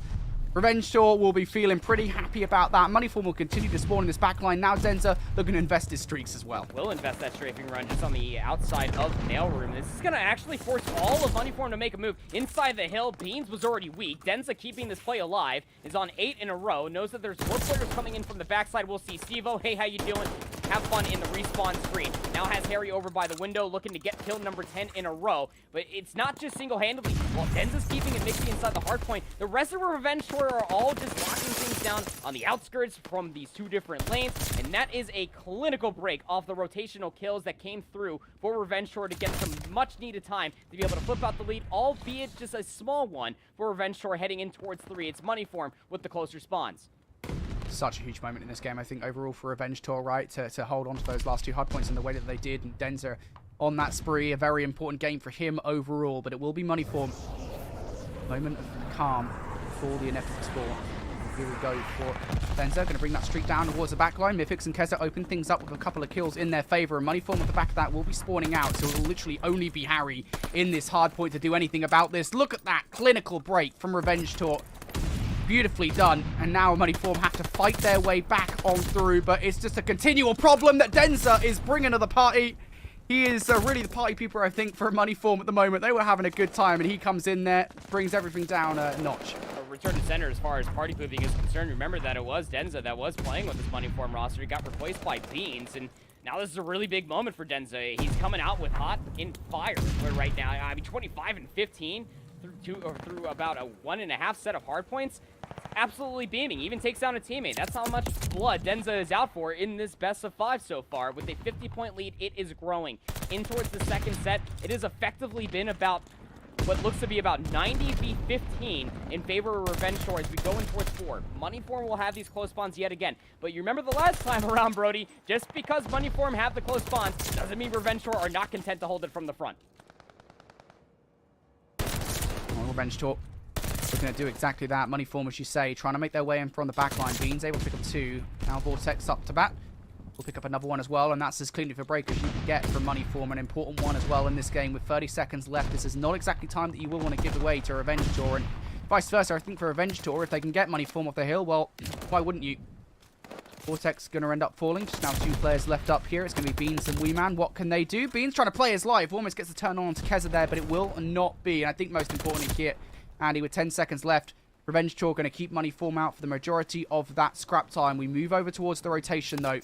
And I think this is more important for Revenge Tour. Make sure that Moneyform are not able to transfer themselves over from that last hard point towards this new one because, yep, P5, it can be scrappy, but you can also sometimes get a bit of time off it. And the biggest issue is that they did not get a player up in top third inside of Nail. Weeman's going to be that player that can get up here now for Moneyform. And this is where the power position can really be felt. This is where you can find a lot of kills going over towards both the courtyard side and over by the warehouse side of the map. Clean kills come through. Watson, not too sure how that ended up happening. Certainly didn't fall off the map, but fall damage is absolutely a thing. Tim the Tatman doesn't even need to be in the game for that to actually matter. So now we got ourselves a little bit of a flip of the script. Moneyform trying to research themselves in the middle of the map, finding a lot of kills within the feed as well. It's another clean 3 that has come through, and that's going to allow Beans to get onto the Hardpoint just down to 20 seconds or so. And Steve-O's also thinking about the future, finding rotational gunfights would have been a big one to take down Mythics. You see what it does for the map as a whole for Moneyform. They're able to get themselves some big time off of 5, and they're trying to set themselves up inside the office to break into 1 early. Well, it is going to be Revenge Tour here first. Nice wave of gunfights coming through for this roster from Moneyform. Want to break this as early as you possibly can because you could effectively use this in 1 hit if you don't get the right spawns. Vortex trying to make his way along the side. He will be shut down. I think now at this point in the game, you might even consider going for individual kills here. If you're a wee man in from behind, he goes and looking to really put a stopper onto Moneyform, or onto Revenge Tour. Sorry, does exactly that with this 3-piece. Nicely done from Revenge Tour, or from Moneyform, sorry, there in this hard point. And now I think for this Revenge Tour roster with 35 seconds left, I think they're going to take the long way around. Hey, you had to break there. Keep in mind, you for Moneyform, if Revenge Tour got set up and they shut you out, then well, they would have been in about like 2-3 seconds maybe closing out this hard point, but they were also proactively looking at the rotation as well. What Moneyform are doing so well is that they're cycling players out over by the middle of the map to make sure that the rotation is always looked at, but now trades are coming across the board. Moneyform have to research themselves inside this hard point, cannot allow Revenge Tour to get all of the scrap time. Neither can be said for Revenge Tour, for Moneyform. Now we take the rotation going over towards 2. Mythics is all the way in the back, trying to get these warehouse spawns for their teammates, but it's more or less a distraction as Revenge Tour are just marching through the B lane.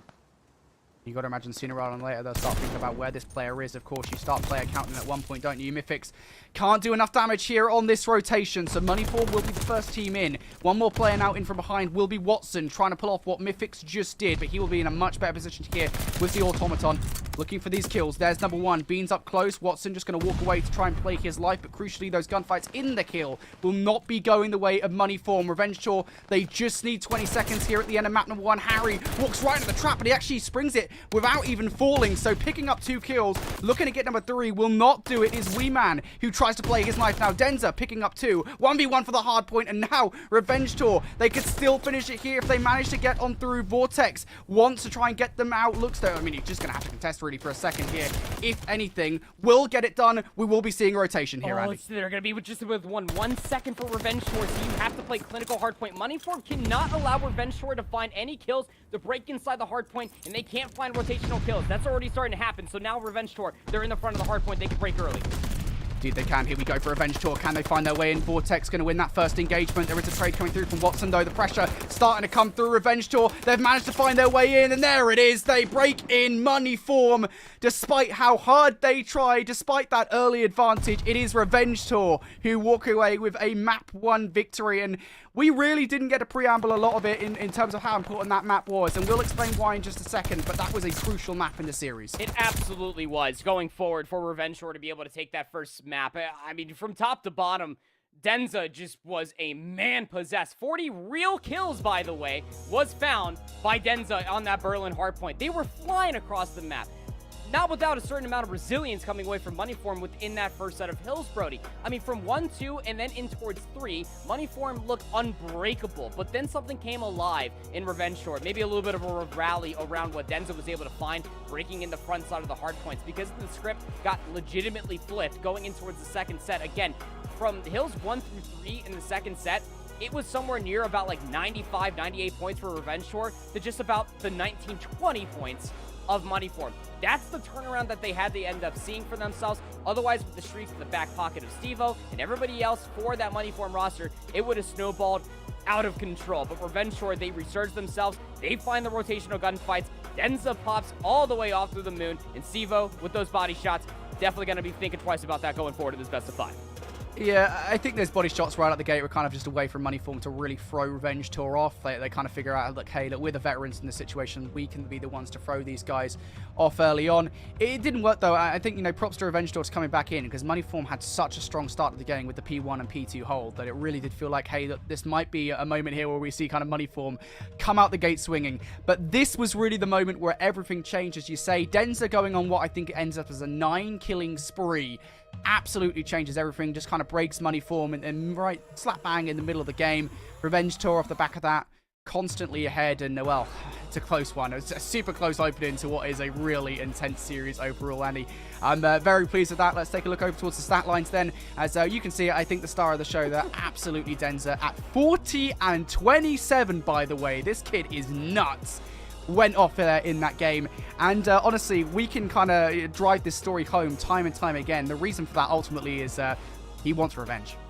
Yeah, on this tour through Season 1, this roster has a bright pickup here of Denza. 29 of those kills were not traded, by the way, out of Denza, and that's pretty reach all the way up to 10. But what screams more than anything, Denza got 1:37 worth of hardpoint time, and 18 of those kills that came through, that was on the hardpoint.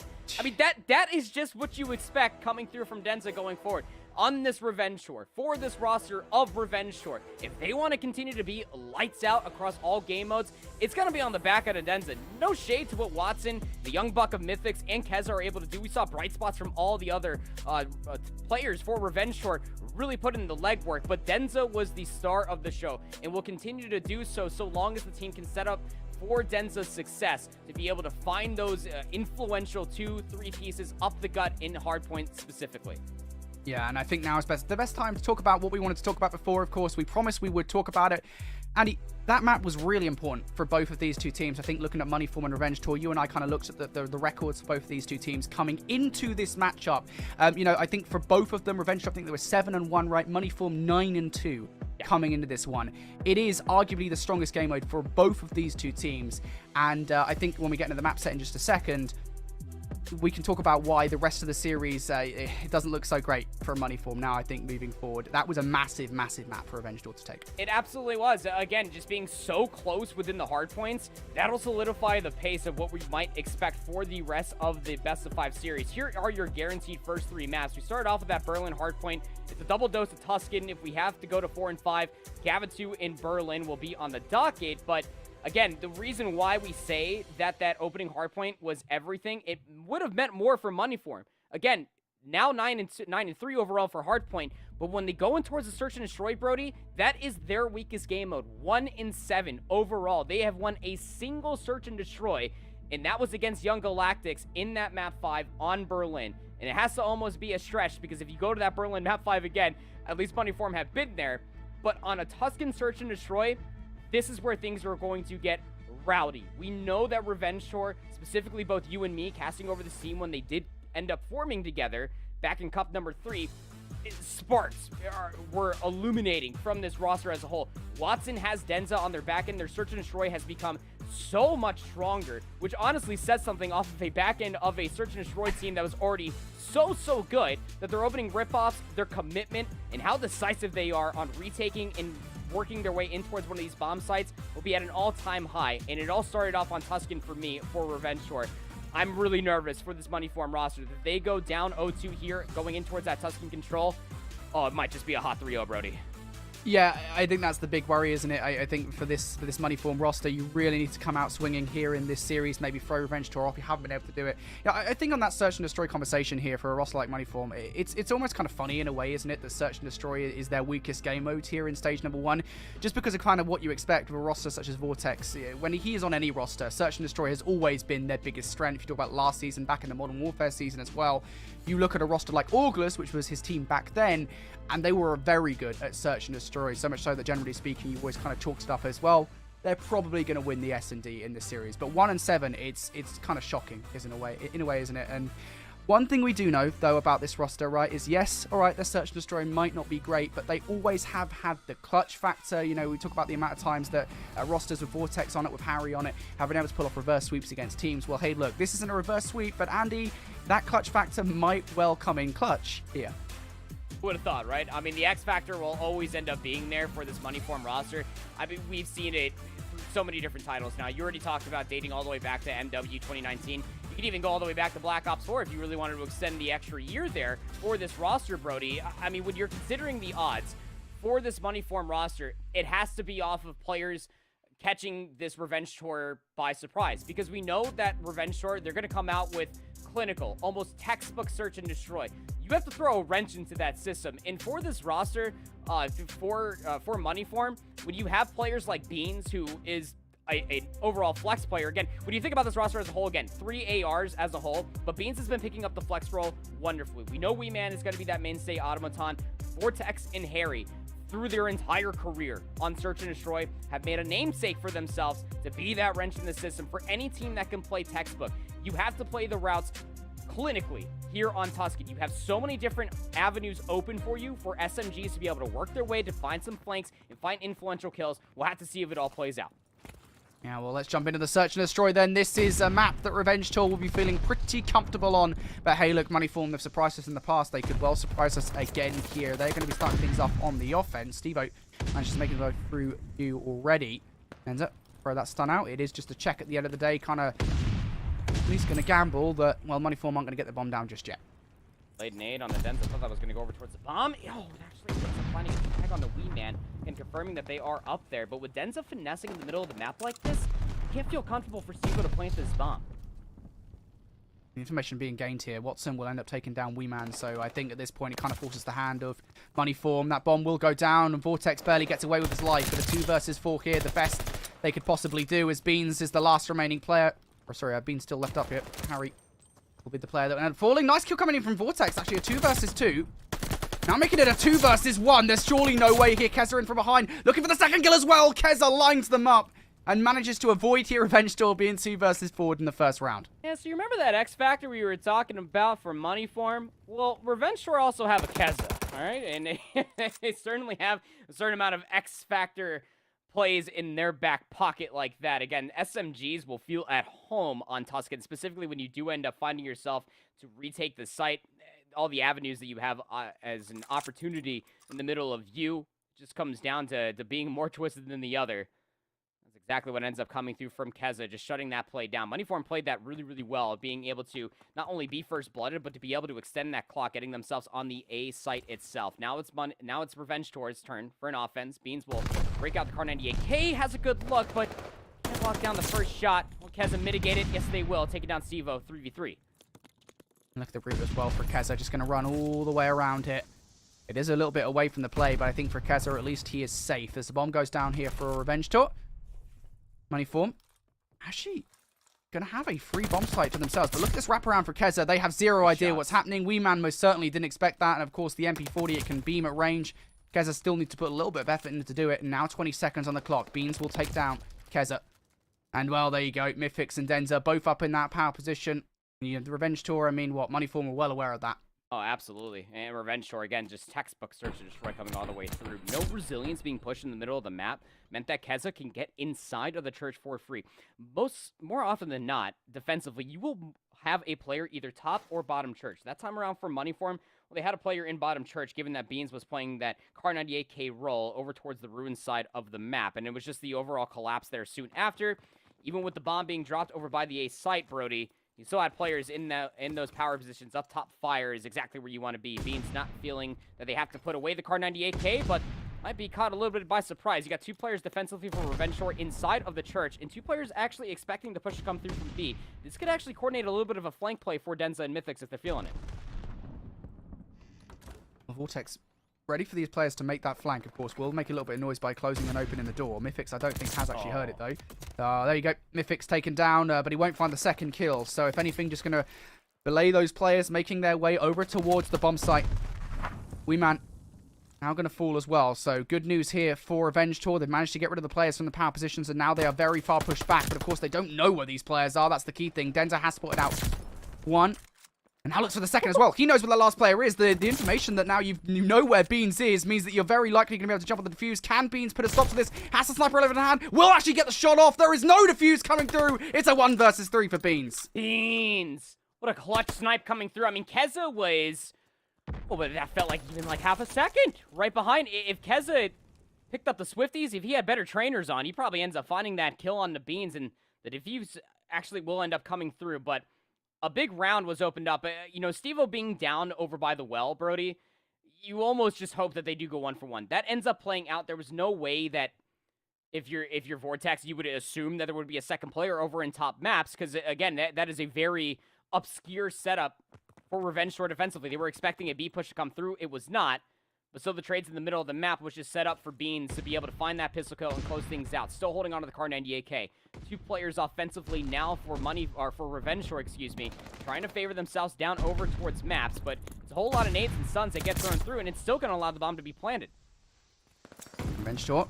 Bomb now down. Of course, they've got the man advantage as well. Keza looking to really push that even further in the favor of Revenge Tour, and Keza, it's been a real force. 8 and 1. Look at this man at the moment. 1 kill away now from a glide bomb as well. It is just Beans left up. Sniper rifle in hand. Oh, he just got a hit marker. That's unfortunate, isn't it? That's really one of those moments where you're like, right, I've had enough. I've got a hit marker. If I can't even get a kill there, might as well not bother. Frustrating. The hit marker comes through. But Keza in that round, again, I mean, like, when you're thinking about everything that we framed up for Moneyform and how they have, like, these star-studded SMGs, like, I'm going to resurface it one more time. Like, Keza is that guy. If Denza is going to be doing it on the hardpoint and the respawns, Keza will constantly try to snuff out these opportunities to be able to find first blood, and then we'll push that envelope even further. Most SMGs will just hold up. Keza just goes that much further. Beans now taking a different angle here with the Car 98K up on top fire. Almost expecting for a player to challenge them out top church. That would be Watson, and patience is a virtue, as Watson will be blooded first. Look at these kills coming out through for Moneyform as well. Harry able to pick up Keza. No more aggression from that man. He gets shut down, I believe, there as well before he's able to pick up 5. So Glide Bomb has been denied here. And this one, nicely done from Beans with the sniper rifle as well.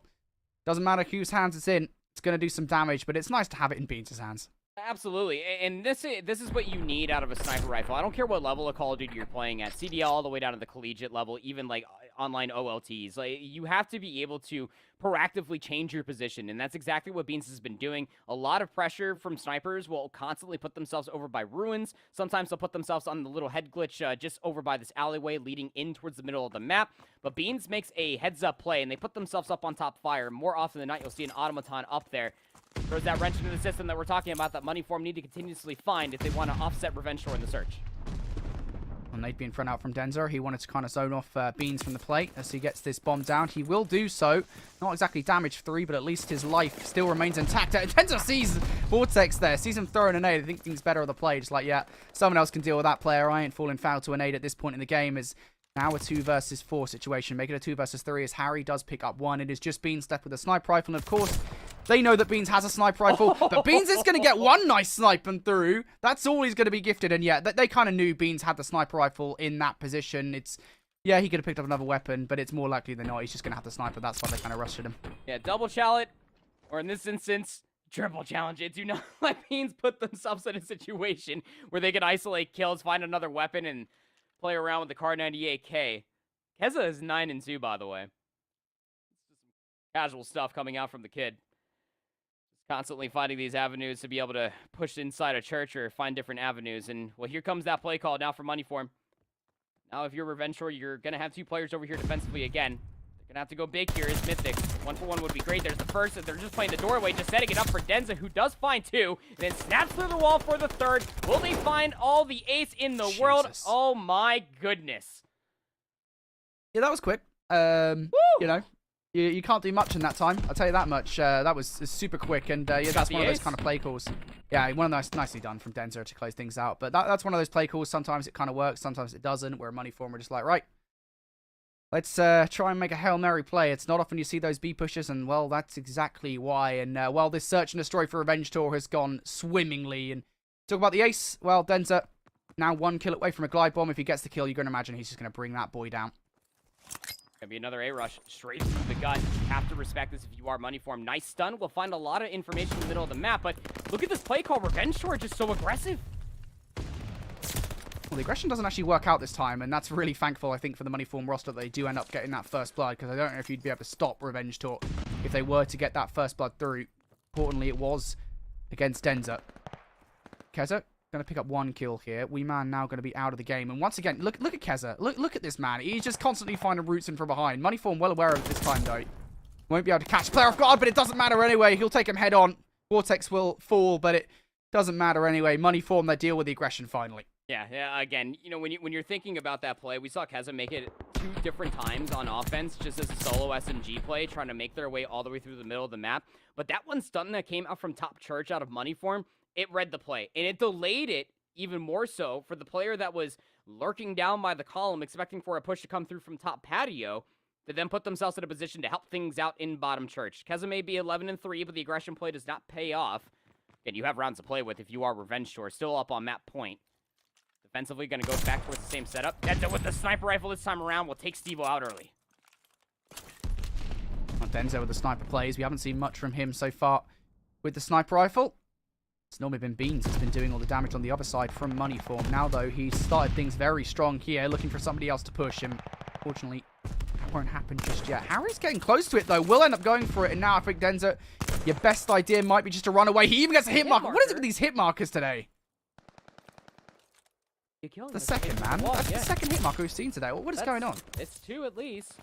Watson finds a flank, though. We'll take down Wee Man from the back. Harry's looking to mitigate it. It's going to have to be a full-on ace if Harry wants to keep Money Form alive in this search and destroy.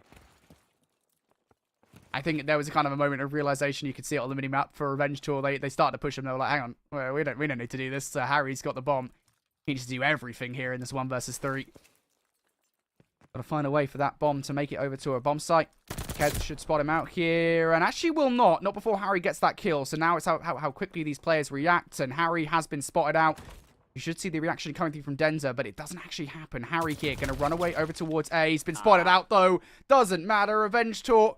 It's a clean search and destroy victory for them. They have to fight for it in a few rounds, but beyond that, they look so good. And as expected, Revenge Tour going to take the S&D. It's almost what you expect to your point there, Brody. Again, this Revenge Tour roster is just disgusting at search and destroy. The X Factor never was allowed to come through for Money Form. I mean, Stevo was being shut down on a continuous amount of flanks. Harry could not mitigate enough damage, try to work a couple of avenues to get themselves in on towards the flank.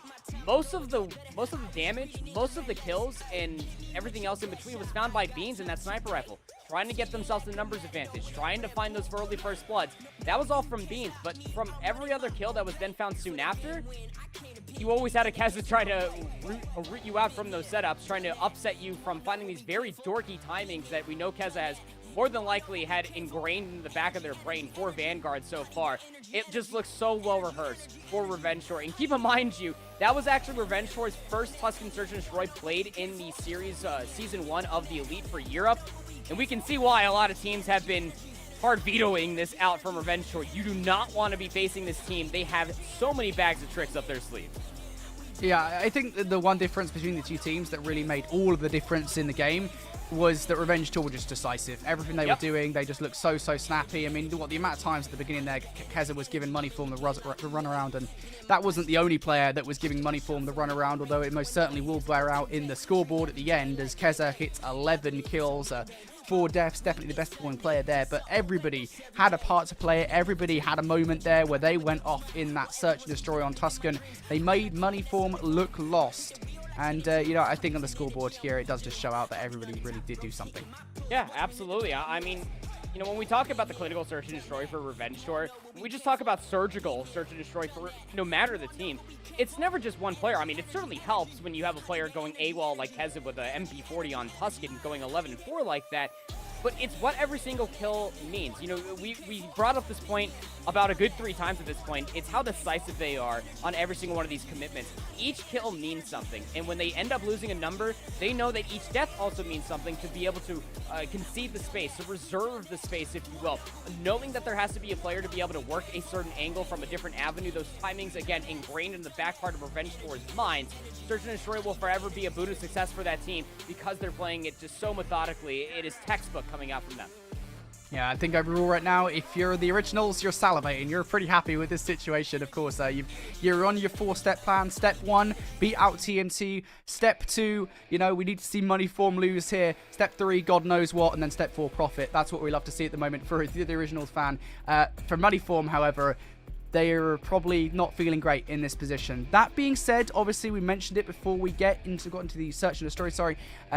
They've got this clutch factor. They've been up against the wall so many times, whether it was on the August roster for players such as Harry and Vortex, or whether it be on Elevate if you're a wee man. These players have been up against it before. They now need a reverse sweep in the series, and as we get into control on Tuscan, this needs to be the start of that. It absolutely does. If you go over towards Tuscan Control, the way that it all ended up playing out for us, this is the only control map that Revenge Tour have played out of the 6 controls played so far. They're 4-2 overall, with decisive 3-0s over the Originals and Flux Esports. They lost to Young Galactics 1-3 and got shut out 0-3 versus Sukari's Bakery.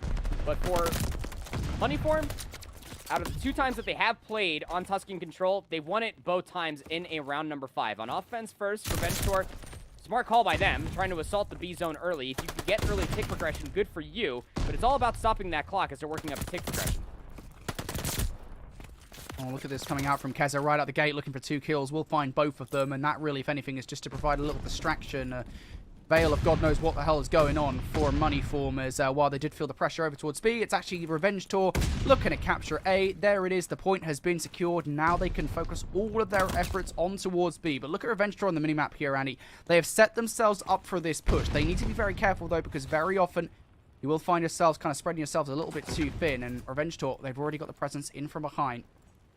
Mythix did he do? The rest of the team is over here as well. And here we go for them. Onto the point they go. You're going to see Moneyform turn around pretty quickly here. Denzer going to open up things with the first blood. Now second in from behind as well. Watson going to spot out Beans. Extra bullets into the body. Steve-O did it to you in the hard point, so why not do it here again if you're Watson? Might as well, right? Now Revenge Tour have a lot of space being provided on the backside of this column, but would have been a heroic play if Watson found any more than that. So now Moneyform trying to hold the line. But what Revenge Tour are doing so well is that they're cycling players out inside of continuous money positions. The biggest issue right now is they have yet to be able to find value in pushing out Wee-Man over by this upper patio area. That seems to be the immediate turnaround for things for Revenge Tour on the upcoming break. Moneyform just waiting at the moment for something to come from Revenge Tour. That first kill comes through. That will start the push significantly.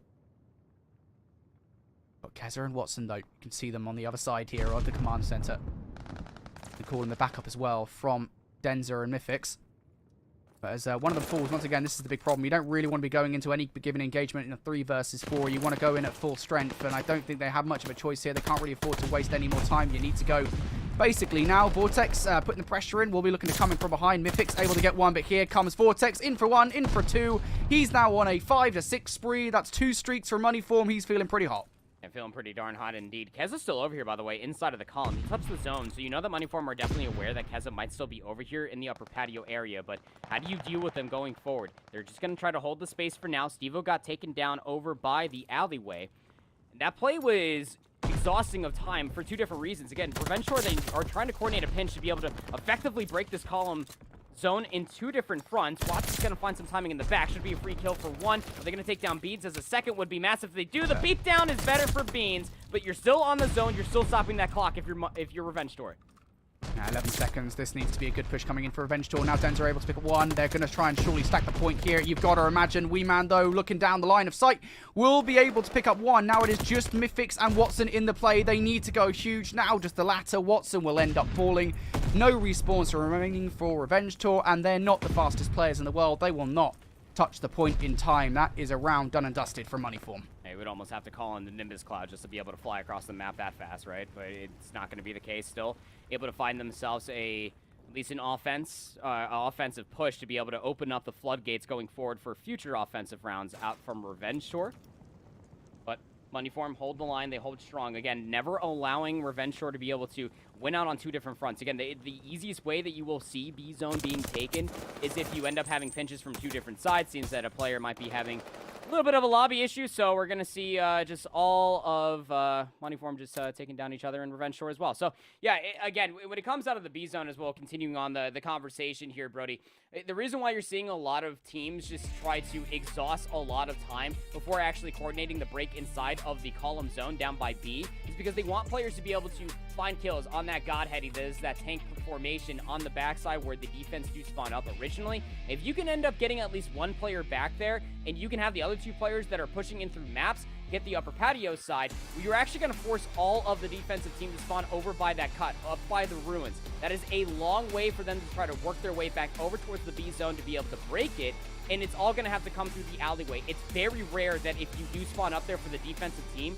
that you're able to get yourself back through your spawn, knowing that you have to get through the tank heady, know that you have to get through the half-wall heady, two of the best headies that we have in Vanguard right now, keep in mind you, and it just has to be a coordinated push through the alleyway. Obviously, none of those things even matter because they were able to shut down either the push over by Church or over by the upper patio side.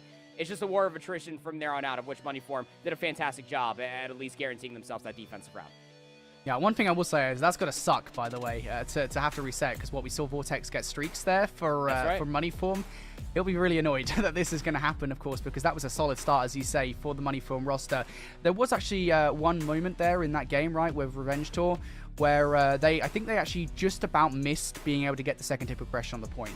They could well have, if they were to get that second tick progression through on the next tick, which they did inevitably get, by the way. They had some presence on the point, capture it, and end up winning the round. So there's a lot of ifs and buts there in the conversation, but you know, I think that could definitely have gone either way. Unfortunately, just weren't able to get that second tick progression through. And as we said, Moneyform will be very frustrated that they're going to have to reset here and go again for what will be round number 2. We're going to go ahead and presume that round number 1 will stand, and we'll be going into this 1-0. That obviously, there's a whole like load of other conversations as well to be had, right? Because obviously now you've got to consider the kills going into a potential round number 5, which is also a thing that we're going to have to do. There's just so much here to talk about, Andy. I can't wait to get into this one because obviously I think Moneyform, they're going to come out with some fire under them. Absolutely. I mean, if there's one thing that we know has remained consistent in between the Hardpoint and the Search and Destroy, is that Denza and Keza are playing with that heat. They are shooting nukes out of their MP40s right now. It's just really exploiting the range that you can end up finding with that, and the centering has been absolutely phenomenal. But it goes even further than that as well. Denza is constantly just berating a lot of different avenues, specifically inside of Church in that offensive round, creating chaos, allowing Keza to be able to march on forward through the patio and to be able to find offset angles to be able to completely catch Moneyform by surprise in a lot of different avenues. And what that means is that the ARs can then move on forward and put themselves in positions to lock down those longer lines of sight. So it's definitely a consistency thing going forward for this Revenge Tour roster. We know that they're going to be coming in here just a little bit heated for sure, knowing that they can close it out in a 3-0. They got themselves pretty close to winning the offensive round, Brody, but you have to win the upcoming few rounds, and just as a confirmation, it will be 1-0. We won't be full resetting the control here. Moneyform will have that 1-round lead, but again, the biggest conversation that Stevo will not have those streaks.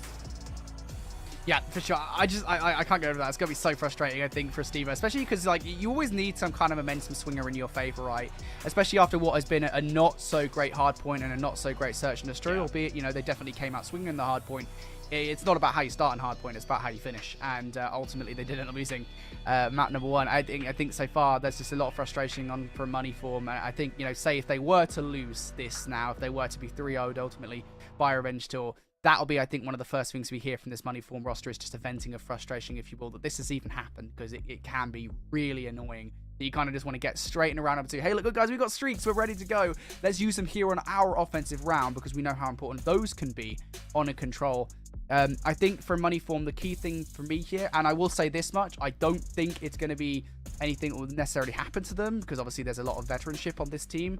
Don't be too frustrated going into this reset or this round number 2, because Revenge Tour, I think, even in their kind of infancy, if you will, for a couple of these players, will take advantage of that. Oh, absolutely. And you have to just, for the overall series record, Revenge Tour are up 2-0. You know, they took the Berlin Hardpoint, they took the Tuscan Search and Destroy. You don't have the room to play a frustrated control because you are down horrendously as far as the series record is concerned. That you have to reverse sweep this roster of Revenge Tour if you are Moneyform. Given the simple fact that if you lose the series, you're not guaranteed to make it into the double elimination playoff bracket that is happening later on down the road. You have to win this series. If you lose this Moneyform, it's the Originals that are in because you lost that best of 5 just last night. And the Originals are going to be able to sit pretty in that 4th spot. Again, the Originals sitting back watching as probably the biggest Revenge Tour roster fans right now, seeing that they are 2-0 up right now, Brody. But even still, again, to go back to your point, you cannot allow yourself to be frustrated. You have to fall back onto what makes yourself that definitive roster of Moneyform, of what we've seen in Cups, what we saw this past weekend in Cup number 5, making it into Grand Finals for Moneyform. That same Moneyform roster needs to exist here going forward. They have to reverse sweep this if they want to see that playoff bracket. Yeah, I still can't quite believe we're in this situation, to be honest. I think if you were to looking at this Moneyform roster coming into this season, obviously we didn't really know too much about Real. I mean, we did on the casting desk. We kind of knew that, hey, look, Real was going to be the player for the Young Galactics roster. That being said, I think, you know, if you were to look on paper, back when they had Denzer at the start of the season, Moneyform were 100% the number 1 team, I think, coming into this year. You know, obviously kind of the leftover players, if you will, outside of the players that got promoted to the London Royal Ravens. And then, you know, I think just for European challenges, Moneyform, it's been a bit surprising that they're now in this position where they might well not qualify for playoffs in stage number 1. That being said, we're going to have our answer very, very soon. You have to imagine we're going in. It is technically 1-0 to Moneyform. 1-0 to Moneyform. They're already getting that second take of progress over towards A. Actually, just missing it by a hair. No, they got it. Okay. So able to get themselves 2 tickets of progress over towards A. Harry's just going to dip their toe over by that B zone. And they're in a great spot, again, to be able to play their life over here. So there's a lot of blind trust that needs to happen for the rest of the Moneyform roster to be able to make that push successful over towards the A zone. Now Harry will back up to help out their teammates if necessary. Get over inside of this B zone, and great help they will have in the way of Weeman. Just got to deal with Keza on the backside of this alley. Keza still being an annoyance. Weeman will deal with him, though, finally. Okay! Mythics, you put the first few shots in, buddy. You meant to finish those kills. Weeman will take advantage of that. He will finally be taken down, but that will provide a little bit of space, a little bit of time here for the rest of the Moneyform roster to make their way over towards B. Although it is a bit of a worrisome prospect, I think, generally speaking, as they haven't quite finished A yet, Andy. And, well, it can be easy sometimes for you to lose sight of actually your first goal. If you look at the lives as well, again, there's a multitude of win conditions if you're new to Call of Duty as a whole. The lives remaining will be your median, but what we have to look at is the clock, because you did not get those 60 seconds from Moneyform. This is effectively about to be their last push to try to make a zone convert in their favor to get extra time on the board. Well, they have created a lane here to make your way over towards B. Watson cooking up a nade. They're going to take out these players as they make their way over. Shooting through the wall for the kill against Vortex. Will not find it, but it will actually be Keza in from behind to, of course, he can do it in the search and destroy on Tuscan. He'll do it again here in the control, finding the routes to make sure that Moneyform do not capture B. Instead, they will now get another shot at A. 1 second on the clock. Can anybody touch the point? No is the answer. And I think there in that final moment, whether or not they realized it, they had to get on the point. They couldn't do it. A little bit of egregious timing out from Beans. This last kill from Mythics taking down Beans. Had you just waited about maybe another second or so, Weeman was going to come through Vines, and they would have been able to reinforce that zone to at least keep that clock stopped, and potentially could have been an extra 60 seconds on the board. But, hey, you got to respect it. You know, we're all knotted up here, one apiece technically here into the reset. Money form off the rip there for offense. We're trying to assault B and A at the same time, and even when they had themselves the last good look to be able to assault a zone, they all just try to stack to get themselves over towards B. Albeit creating lanes, it just blows up in their face. Now 3 players inside of maps. Beans will open up the door and will be quite surprised by the party that they just kind of walked into, but Sivo will mitigate it originally. We'll find 2. Wee Man will find the last. And as Harry completes the flank through you, they'll find all the players dead for Revenge Tour. Crucially, one thing we do have to remember there is Keza actually did manage to get 5 in a row, right? So he does get that Right. glide bomb earned here. We are in challenges. The glide bomb is technically speaking at a different set of kills that you need to get to that point here in challenges comparatively to the pro.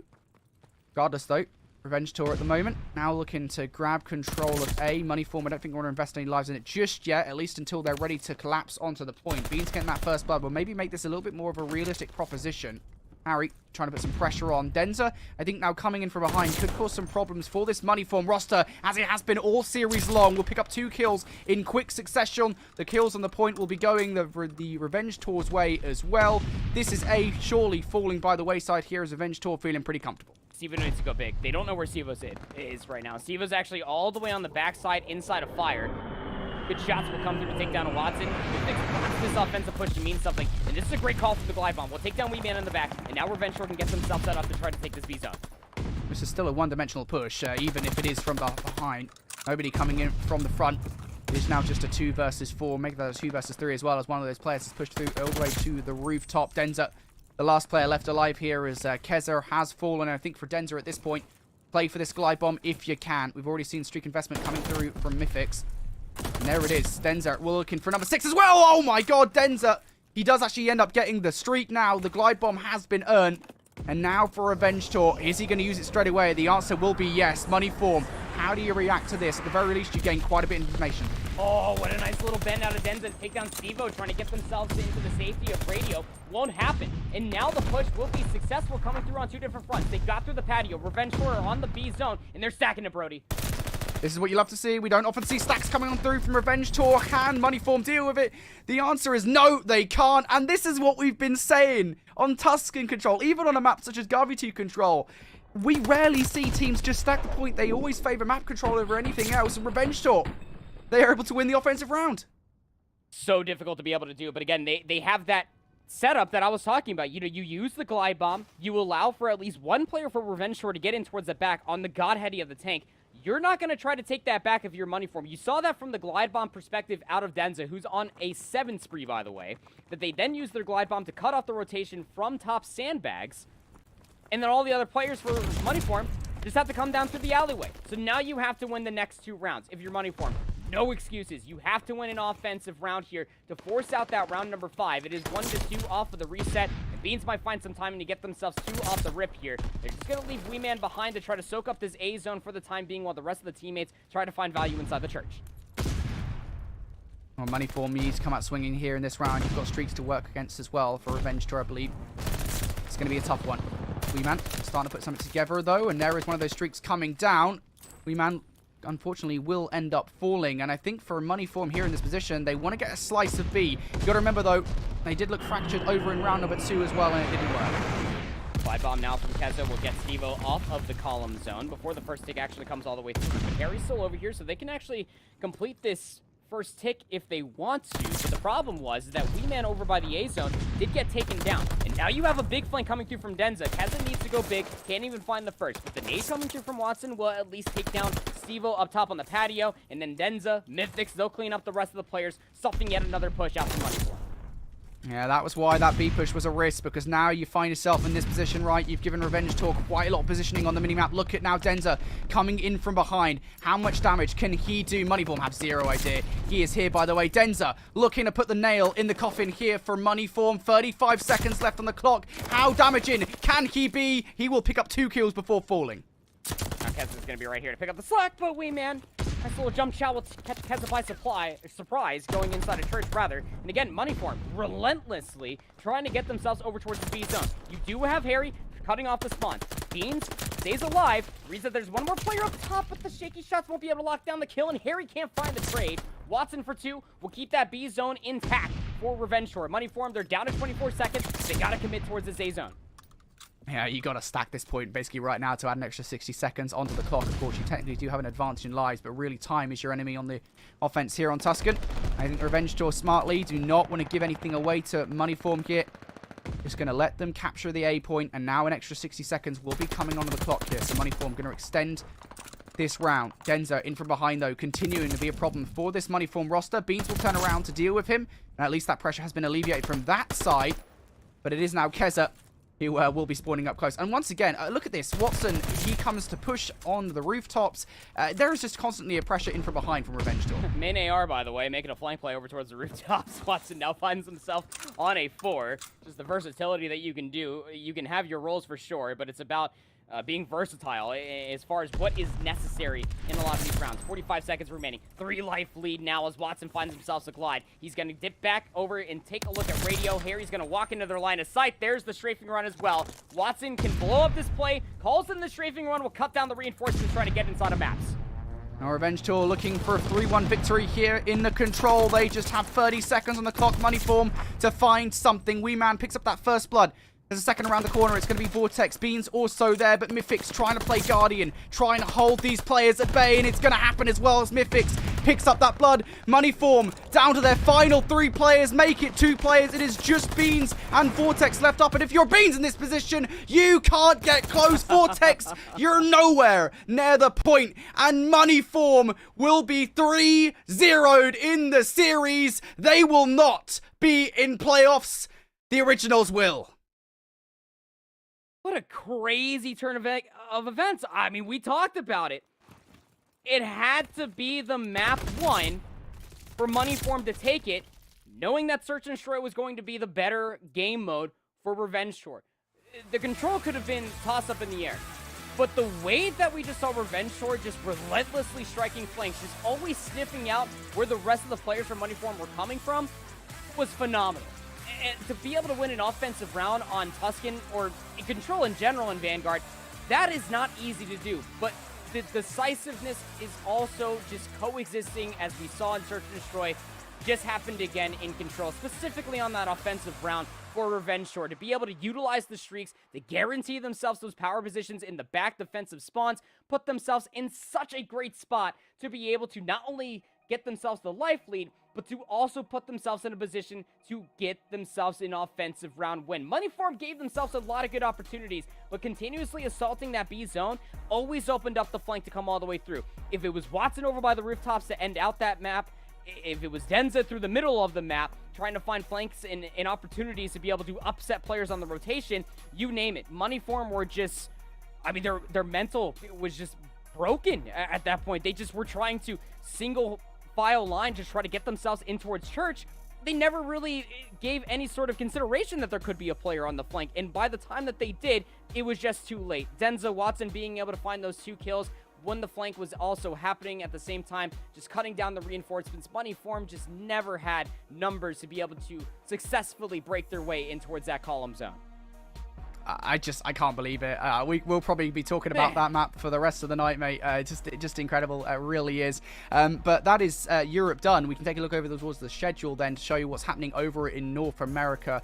Whatever it takes, going head-to-head with Bear Claw Esports, and UYU going head-to-head with Texas Nation. I mean, look, Andy, EU was pretty simple as far as how everything was going to go down.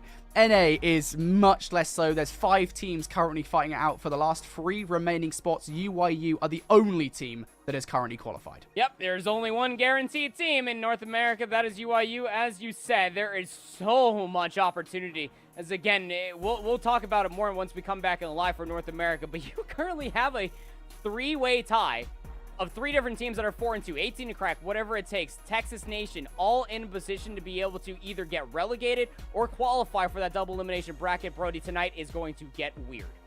Well, that's it for Europe then. We have our 4 qualified teams: Young Galactics, Sukri's Bakery, Revenge Tour, and now the Originals. And what a surprise it was. Moneyform, despite being one of the hottest teams coming into Europe this season, they will not be qualifying for stage number 1 playoffs. Europe is done and dusted. Be back for North America very, very soon.